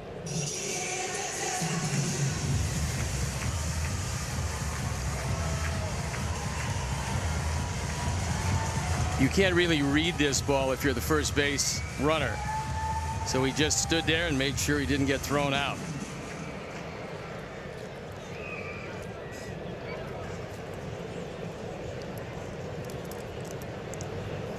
One, 2.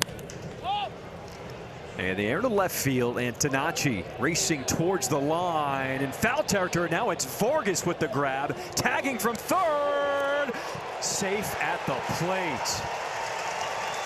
Edgar Caro wants to take another look at it. So look, this is a ball that Vargas could obviously catch, but you don't want him to catch it because he's got his back to the infield. Maybe a more experienced left fielder calls for this. Very close at the plate. Ben May says he got him. It's a big effort by Miguel, and he gets the throw there, but he is safe at the plate.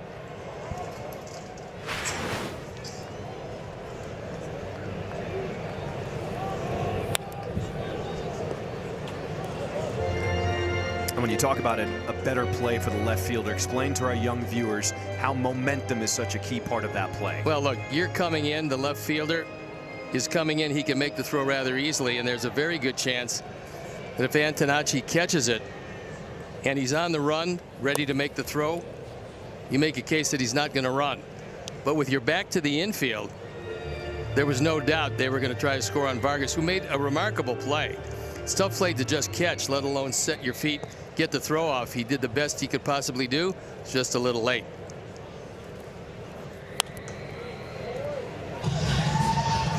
So the Twins have now scored 4 runs in back-to-back innings.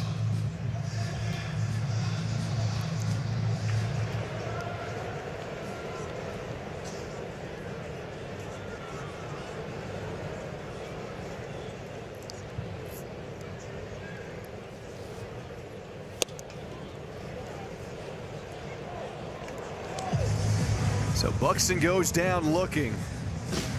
But the Twins a 9-4 lead after 5.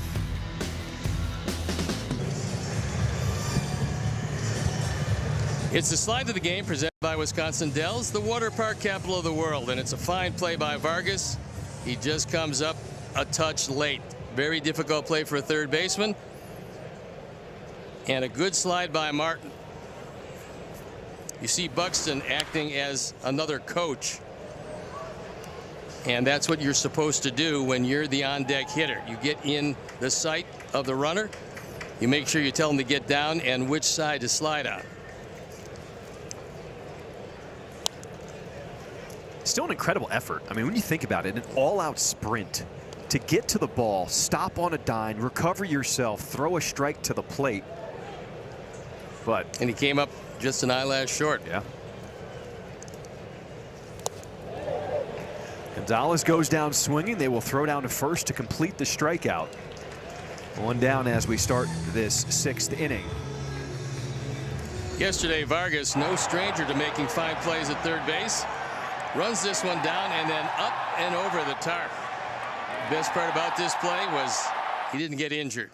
Sox can ill afford to lose it. It was almost a snow cone. And then he secured it as he was going over the tarp. So he realized that was precarious in the webbing of the glove. What a play. Also, you're thankful for the netting. You didn't have a Derek Jeter type play there. We went face first into a seat or a pole. Just a big effort by Vargas.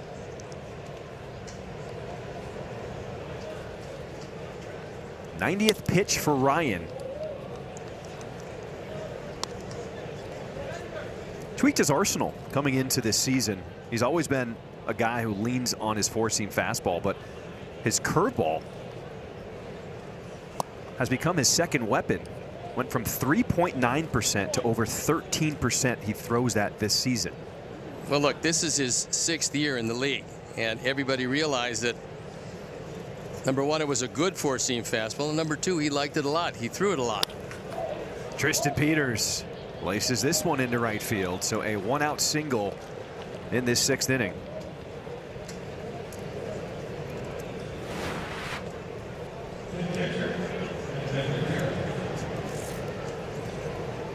Crawl inside the stadium with special $5 menu items. Get a photo opportunity with Ozzie Guillen, entertainment more. Plus, receive a Colson Montgomery bobblehead presented by Rate. Fans must be 21 years and over to attend. To purchase tickets, visit whitesox.com/SoxCrawl.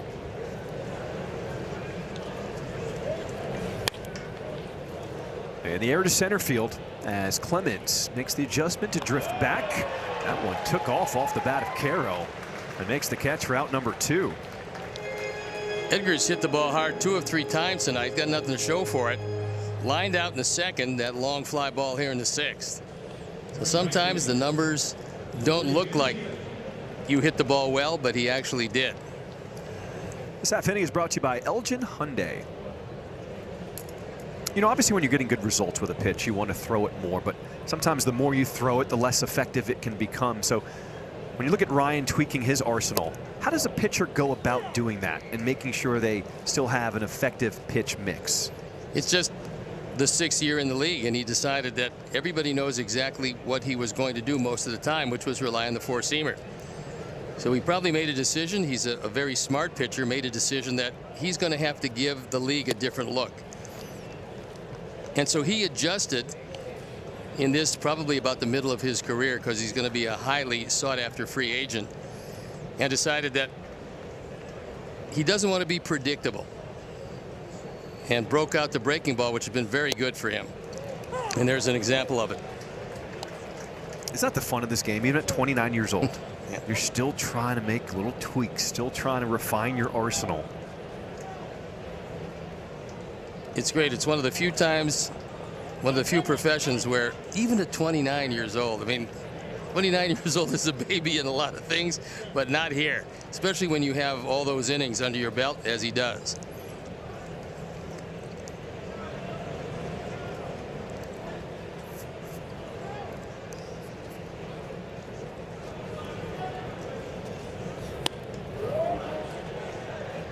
And a challenge from Caratini.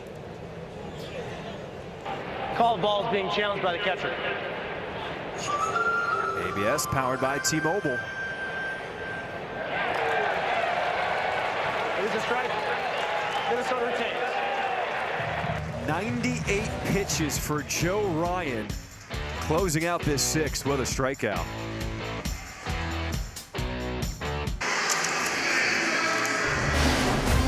White Sox baseball on Chicago Sports Network, brought to you by Chili's. Big 3 for me. It's the best $10.99 you can eat.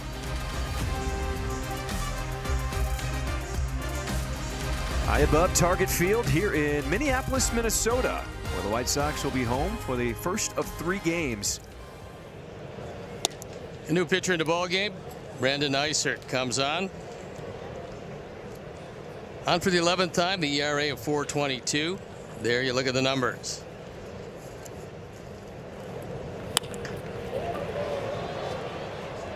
Fly ball right field as Nishida with the grab, and Lee is retired as Eisert makes quick work of the third baseman. 9 runs given up by the White Sox, the most runs they've given up since May 23rd, when they gave up 10 runs in San Francisco. I think one of the things that did in Sandlin is the 4 walks. I think that's also one of the things that really helped Joe Ryan. I don't think he's going to go back out there, and he gave up 7 hits in 6 innings, which for him is a lot of hits. But because he didn't walk anybody, he was able to give up just the 4 runs, and his offense rewarded him tonight.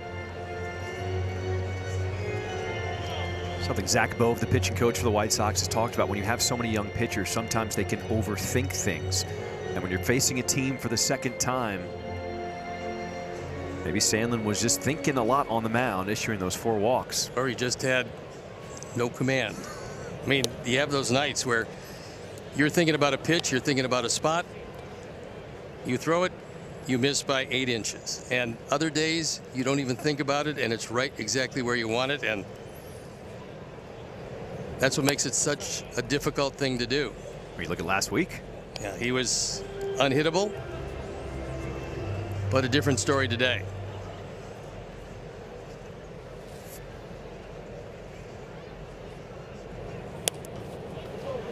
Off the end of the bat, this one will make its way out of play.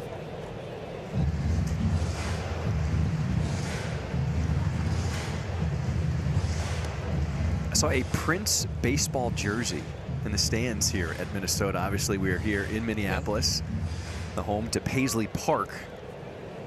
Prince's home and studio. I've never been. It's one of the things I would like to put on my list of sights to see around Major League Baseball on our trips. That's one of the great things about what we do.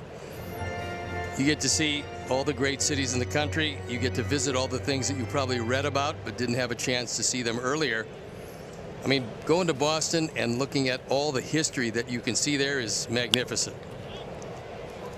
Fly ball left field as Antonacci will come in and makes the catch for out number 2. Score big on authentic gear at MLBshop.com. From official jerseys and memorabilia to hats and hoodies, we got the season covered. Visit MLBshop.com/White Sox, the official source for your Chicago White Sox gear. Only got to see Prince live once. It was at the Garden in New York City. It was like one of those last-minute tickets. You know, sometimes you find out that somebody's in town, you're like, wait a minute.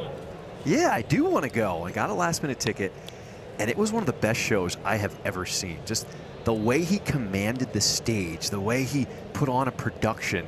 Just one of the best live performers ever.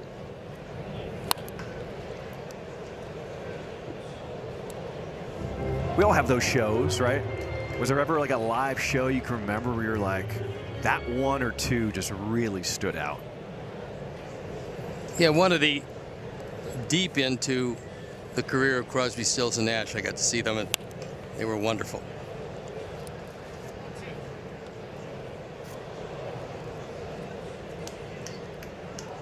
It's like attending a live baseball game, attending a live concert. It's just being present in the moment. You never know what's going to happen.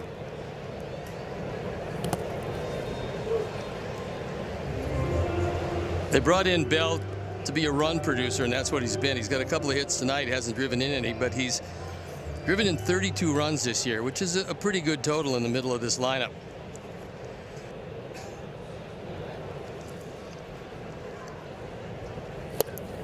Swing and a miss, strike 3.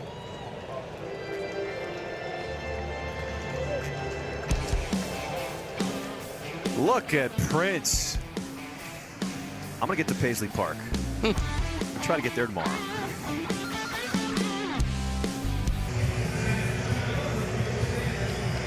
New pitcher in the ball game. And they go to the left-hander after Ryan went 6.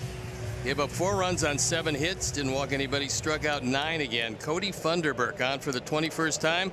ERA of 3.63.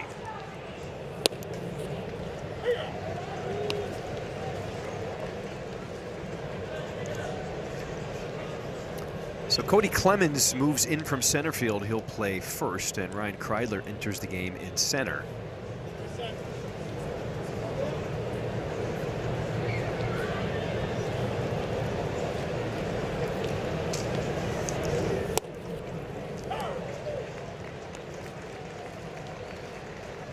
For Ryan to have back-to-back starts with 9 strikeouts against the White Sox, that just emphasizes how well he is pitching right now. Grounder up the middle. It is Keyshaw. Sidearm throw. Let's go to Connor. Like the rest of baseball, White Sox general manager Chris Getz has been real impressed with Miguel Vargas. The work at the plate speaks for itself. A 963 OPS since April 19th. Getz pointed out you got to credit the player for putting in the work, especially on defense. We saw Vargas make a great play over the tarp yesterday. The production is, and I quote, sticky. That's the word Getz used. It's because of his swing decisions and plate discipline. Could be, guys, this version of Miguel Vargas is here to stay. That would be amazing if this is the guy the White Sox get out of that trade back in 2024. I mean, think about the mental space he had to have been in when that went down. You leave the Dodgers, who eventually went on to win the World Series, to go to the White Sox, who set the record for losses in the modern day, and to pick himself up from that low to where he is now. That is impressive.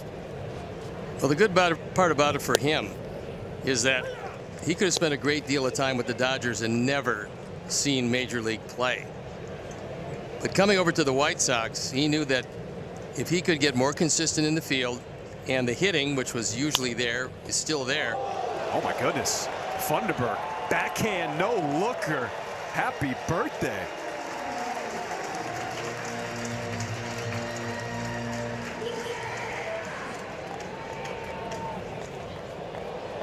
That's one where you just throw the glove out. If it sticks in it, well, you're a hero. Turns out to be a fine play. But the opportunity to play every day was what Vargas had to center on, and that's exactly what he did.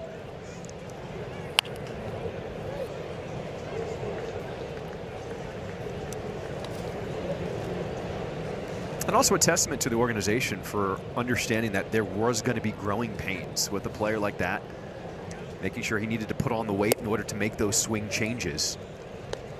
He's much more of a stand-up hitter these days, and it's really paying some dividends. So the big difference is that in years past, when you look at the Sox team, you wondered who in the world would be the all-star. This year, there is no end of candidates to play in the all-star game. And Miguel Vargas is certainly one of those guys.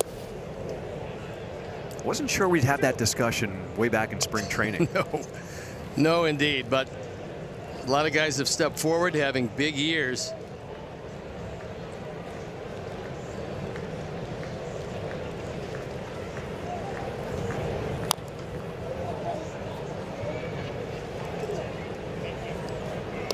There's maybe only one guy who really misses Joe Ryan, and that's Andrew Benintendi, because he's always hit Ryan. Tonight was no exception, driving in a pair with a single and a solo homer.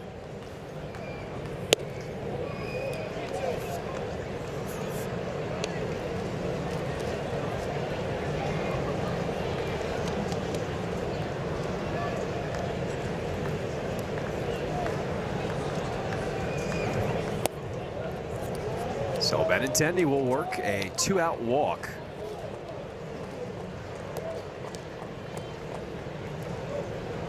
That Sox Walk is brought to you by IDOT. You drive, you text, you pay. It's not a game.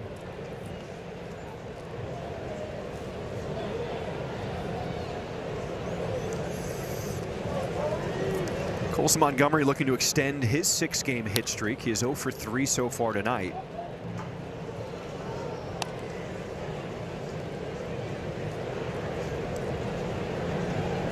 I mean, you can go up and down the lineup with the young players who have had great stories to get to this point now early on in their career. Broken bat back to Funderburk. And the White Sox retired in it's top of the 7th. It's time to stretch here in Minnesota.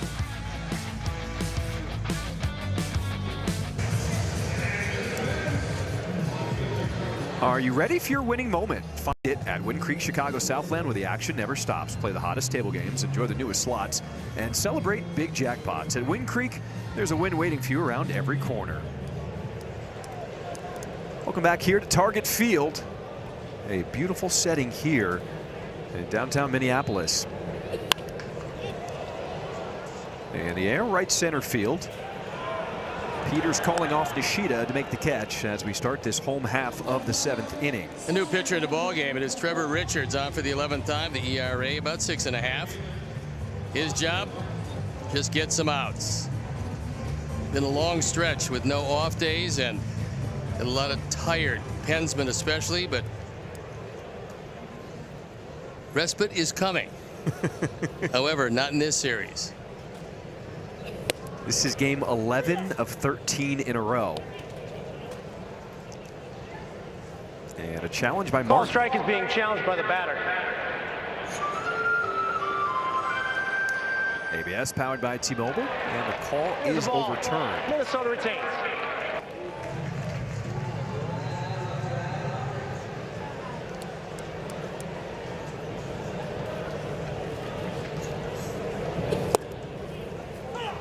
You know, we're talking about how there's multiple White Sox players now who are in contention to make the All-Star game. Nationally, people are starting to notice. I was on MLB.com today, and there was an article about their power rankings. White Sox have moved up to 12th in Major League Baseball, just one place behind the Cubs. Right now, the power rankings on MLB.com, it's Braves, Dodgers, Brewers, Yankees, Rays. Those are the top 5. But the White Sox moving up 2 spots from 14 to 12. I think the Rays are a particularly good story. When you take a look at what they've done now that they've moved back into their park, which is a huge advantage. I just don't believe hitters see the ball all that well. And for the home team, where you're there 81 times, you have the ability to discern when it's a breaking ball, what type of breaking ball it is. But a team coming in for a 3-game series, by the time you get the sight lines, more times than not, time to hit the road, you're going home. So when they played at Steinbrenner Field, things didn't work out very well for the Rays. But back in their home park, they're 36-20. They lead the Yankees by 1.5 games. And I think they have one of the biggest home field advantages in baseball. Also an emotional lift.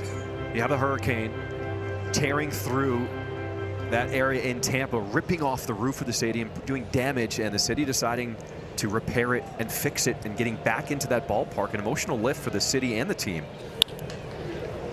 Ground ball to short. It is Montgomery setting the feet. How about a trip down on the farm? We go to Connor. Sounds good, John. The minor leagues are off on Monday, but Tanner McDougal should be getting back to work soon. He's coming off a flexor strain in his throwing arm and playing catch out to 90 feet. Expecting to pitch in some rehab games, likely starting in Winston-Salem, then moving up by the end of June. He hopes to have 2 or 3 outings done by the All-Star break. McDougal's got great stuff, a big personality, and would fit well in this White Sox pitching staff one way or another. Ground ball to the right side as Gonzalez keeping hit himself. That'll do it for the 7th. White Sox down here in Minnesota.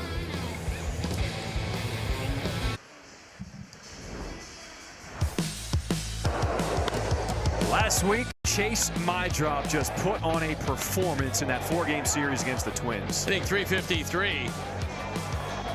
And things going very well for Chase these days. Now he's got a little pop, driving in some runs, and the usual steady defense. And we've got a new pitcher in the ball game. It is Yuendrys Gomez, former White Sox pitcher, current Twins pensman, on for the 22nd time. The ERA of 4.25. You know, there's great stories in baseball every year. There's teams that you think should be there for sure, i.e. the Detroit Tigers. There's other teams that kind of surprise you. In the National League East, the Braves are running away with it. They got a 9-game lead. But in second place, the Washington Nationals are over 500, 31-29, and they have second place by themselves, winners of 2 in a row. I dropped in the air to left center field. And the catch is made by Larnach, one away in this 8th inning. I remember when we saw the Nationals, a lot of really talented young pieces, then they're starting to click at the same time. Excuse me, that's James Outman, who is now taking over left field.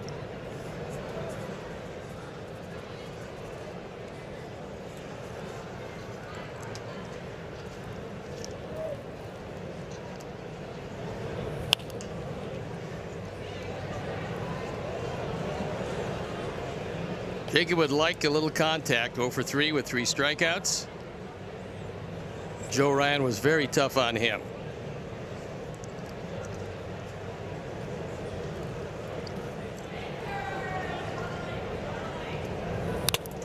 Ooh, that caught home plate umpire Ben May.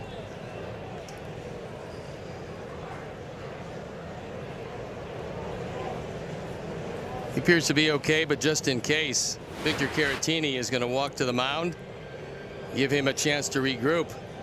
This one right off the center of the mask.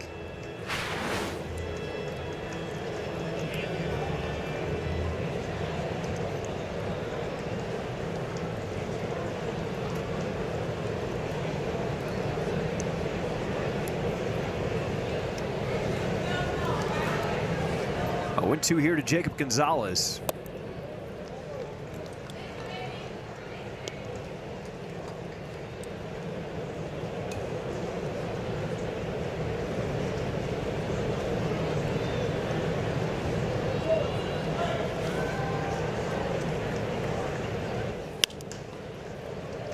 You know, a guy in the Nationals division who is starting to heat up, Juan Soto. For the Mets, he's got a 15-game on-base streak after his grand slam yesterday, and the Mets starting a series out west in Seattle tonight. Top of the second, that game is scoreless. Well, he was familiar with playing in New York, but not on the other side of town. Got off to a really slow start. The Mets got off to a slow start. It'll be tough for them to fight back, I believe.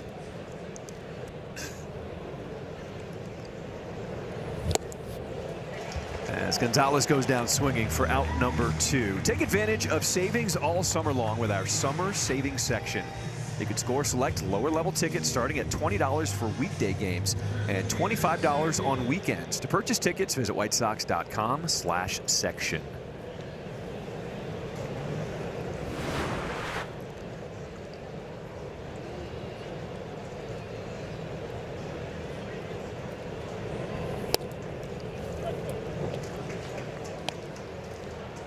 Tristan Peters has been a very good player for the Sox. That batting average hovering around 300. And playing a good solid center field.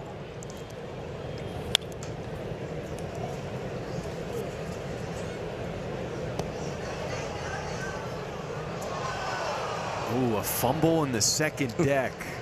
Couple fans had their hand on it, and then it trickled down below.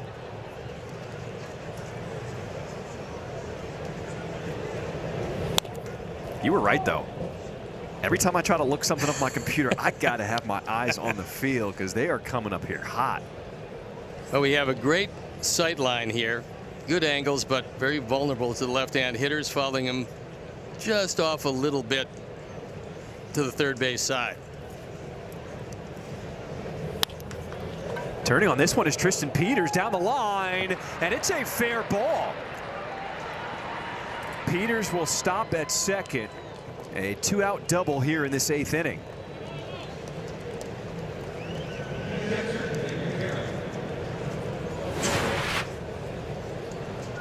This double is brought to you by Elgin Hyundai, home of the 20-year, 200,000-mile double warranty. This one rattles around for a bit. And 5 runs down. Tristan content to stay with a double.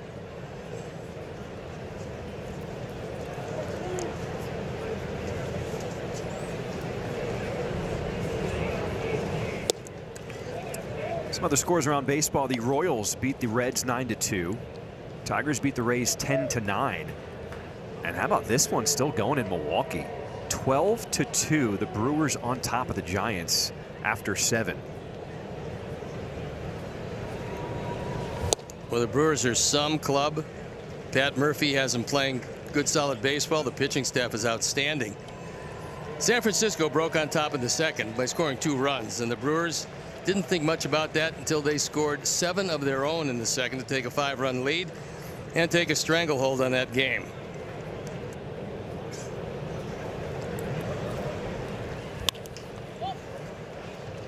Popped up shallow center field as Gray calls for it to put an end to this top of the 8th inning.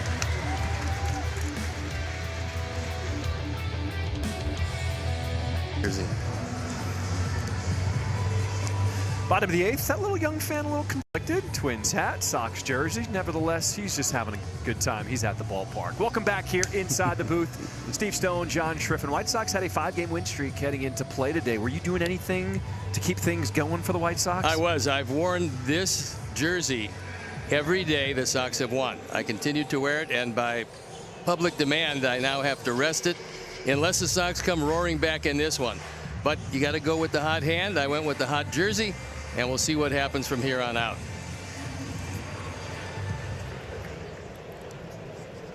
Sox got back in this game in the 5th inning, scoring 3.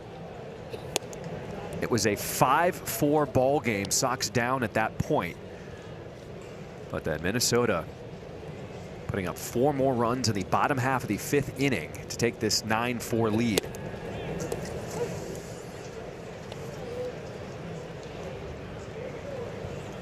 There was a whole lot of offense by the Twins, but Sox were pretty generous. Few too many walks in this one. But it started out on an ominous note as the Sox started the ball game with an error and a double. They had 2nd and 3rd, they had nobody out, and failed to score. Leadoff double in the 4th. 1, 2, 3, failed to score. So Sox have had their opportunities, and it's still a while to go in this one. Little piece of the plate, and it is a strike. Chicago retains. So Edgar Kara was correct with that challenge, as the White Sox will hold on to their final challenge to finish this one out. Line drive, right field. Nishida going back, and the catch. That enough for the upcoming schedule presented by Toyota. So 2 more here in Minneapolis, then the much needed off day on the 4th before Philadelphia in Philadelphia, and then it's back home. And we get a chance to see Atlanta, the Dodgers, and a few more toughies coming up. So this is a tough stretch. The Sox knew that, but you got to play them sometime, and you might as well figure out where you are exactly. Good jump by Nishida, makes the sliding play. That's a very good play. Sinking line drive. Gray bidding for yet another hit. He's driven in 5 here tonight. And this time Nishida takes it away.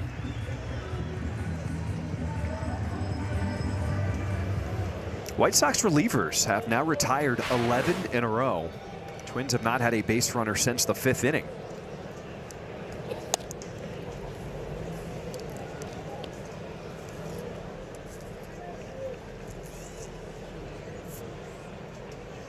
But that stretch is going to be something.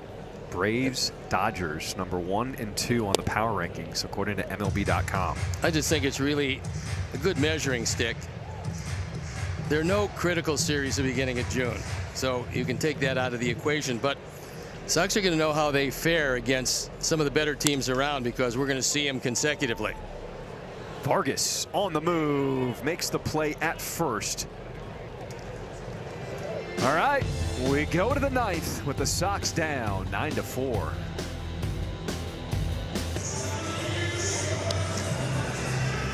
Take your game day to the next level with our premium seating areas. You get all-inclusive dining, in-seat service, and preferred parking included. For more information, visit whitesox.com/premium or call or text 312-674-1000.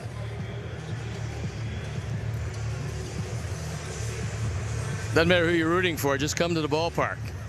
And talking about coming to the ballpark, how about that last series of crowds on this homestand for the Sox? Travis Adams comes on, and there was so much electricity at the ballpark. And the fans certainly can make a difference because the players felt it. They felt that vibe, that feeling that goes around when the team is doing well and the fans turn out, the enthusiasm they had.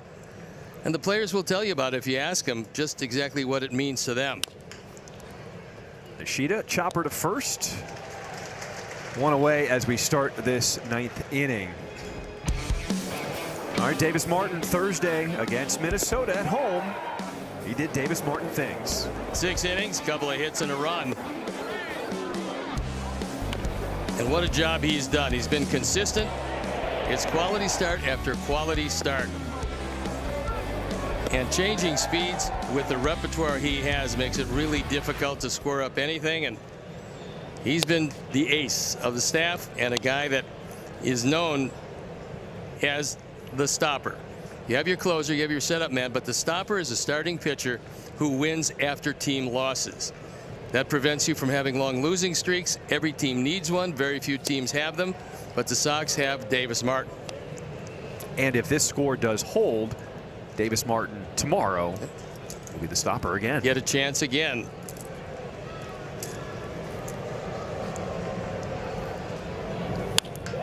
Antonacci hacks that one into right field as he picks up his 2nd hit tonight with 1 out in this 9th inning. It could have very easily been his 3rd hit, but for a scoring decision in the 1st inning on the first play. With Gregg going on the first base side of second, it was a tough play. They ruled it an error. Sam still has a couple of hits tonight and he scored a run. The 12th multi-hit game this season for Sam Antonacci as Miguel Vargas steps in.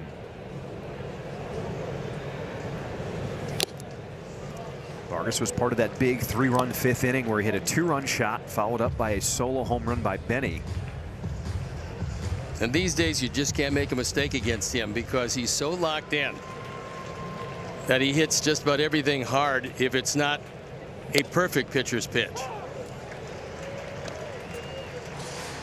It's now 14 home runs for Miguel Vargas. So Adams is shaking his head. He got the strike, but he wanted that one away.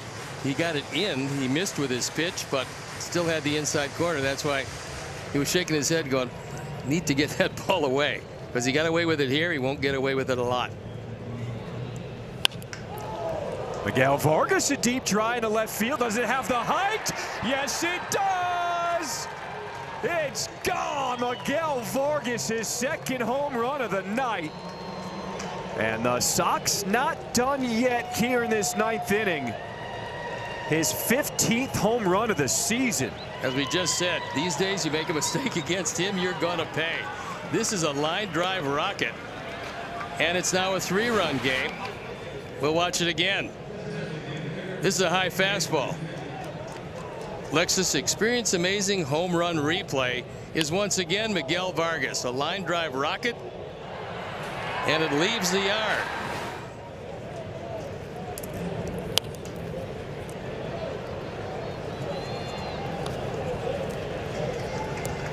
This team will keep coming back until you put that final nail in. 3rd multi-home run game this season now for Miguel Vargas. 7 home runs he's hit at home, now 8 on the road.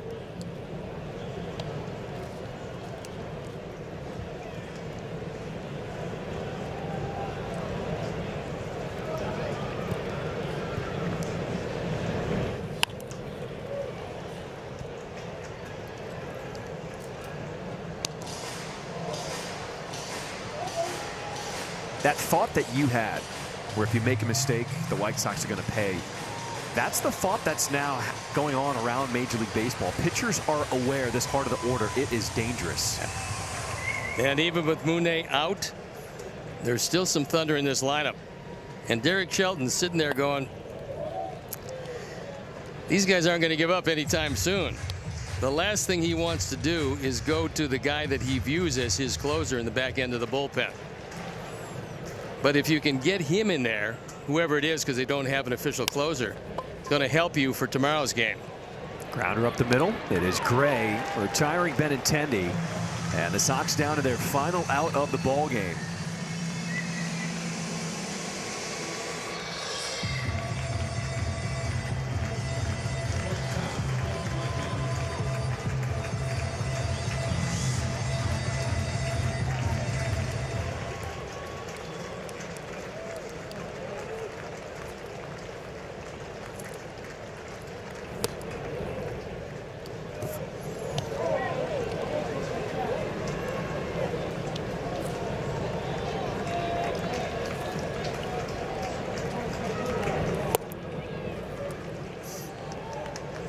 Colson Montgomery, last chance for the White Sox. Just put a couple guys on. You never know what happens.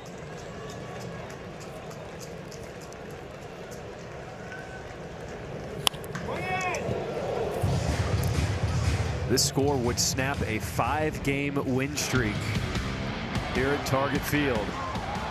And he's got a home run in back-to-back games coming into play tonight, including a 6-game hit streak on the line.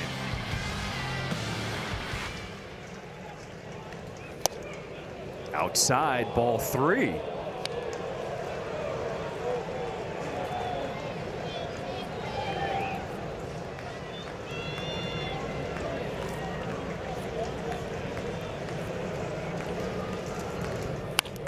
Montgomery down the line and right, but it goes foul. Well, he crushed that ball. Just got out ahead of it. Man. Yeah, he hit it right on the screws. He was trying to make it 3 games in a row.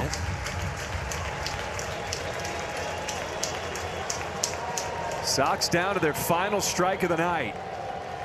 3-2. And Montgomery goes down swinging. The White Sox lose the opener of this series to Minnesota. It's a final 9-6. You still have to love the fact the Sox were down 5-1. They came back to make it 5-4. Then they were down 9-4. Came back to make it 9-6. So they battled back. No quit in the ball club, and it's nice to see this team doing that. All good things must come to an end. They lost this one, but get your rest. We'll be right back at it tomorrow. And the good news, Davis Martin, the stopper, on the mound tomorrow. Indeed. For Connor McKnight, Steve Stone, I'm John Triff, and all of our outstanding crew at CHSN. Thank you for spending your night with us. It's a final. White Sox lose 9-6. White Sox postgame live presented by Yingling comes your way after the break.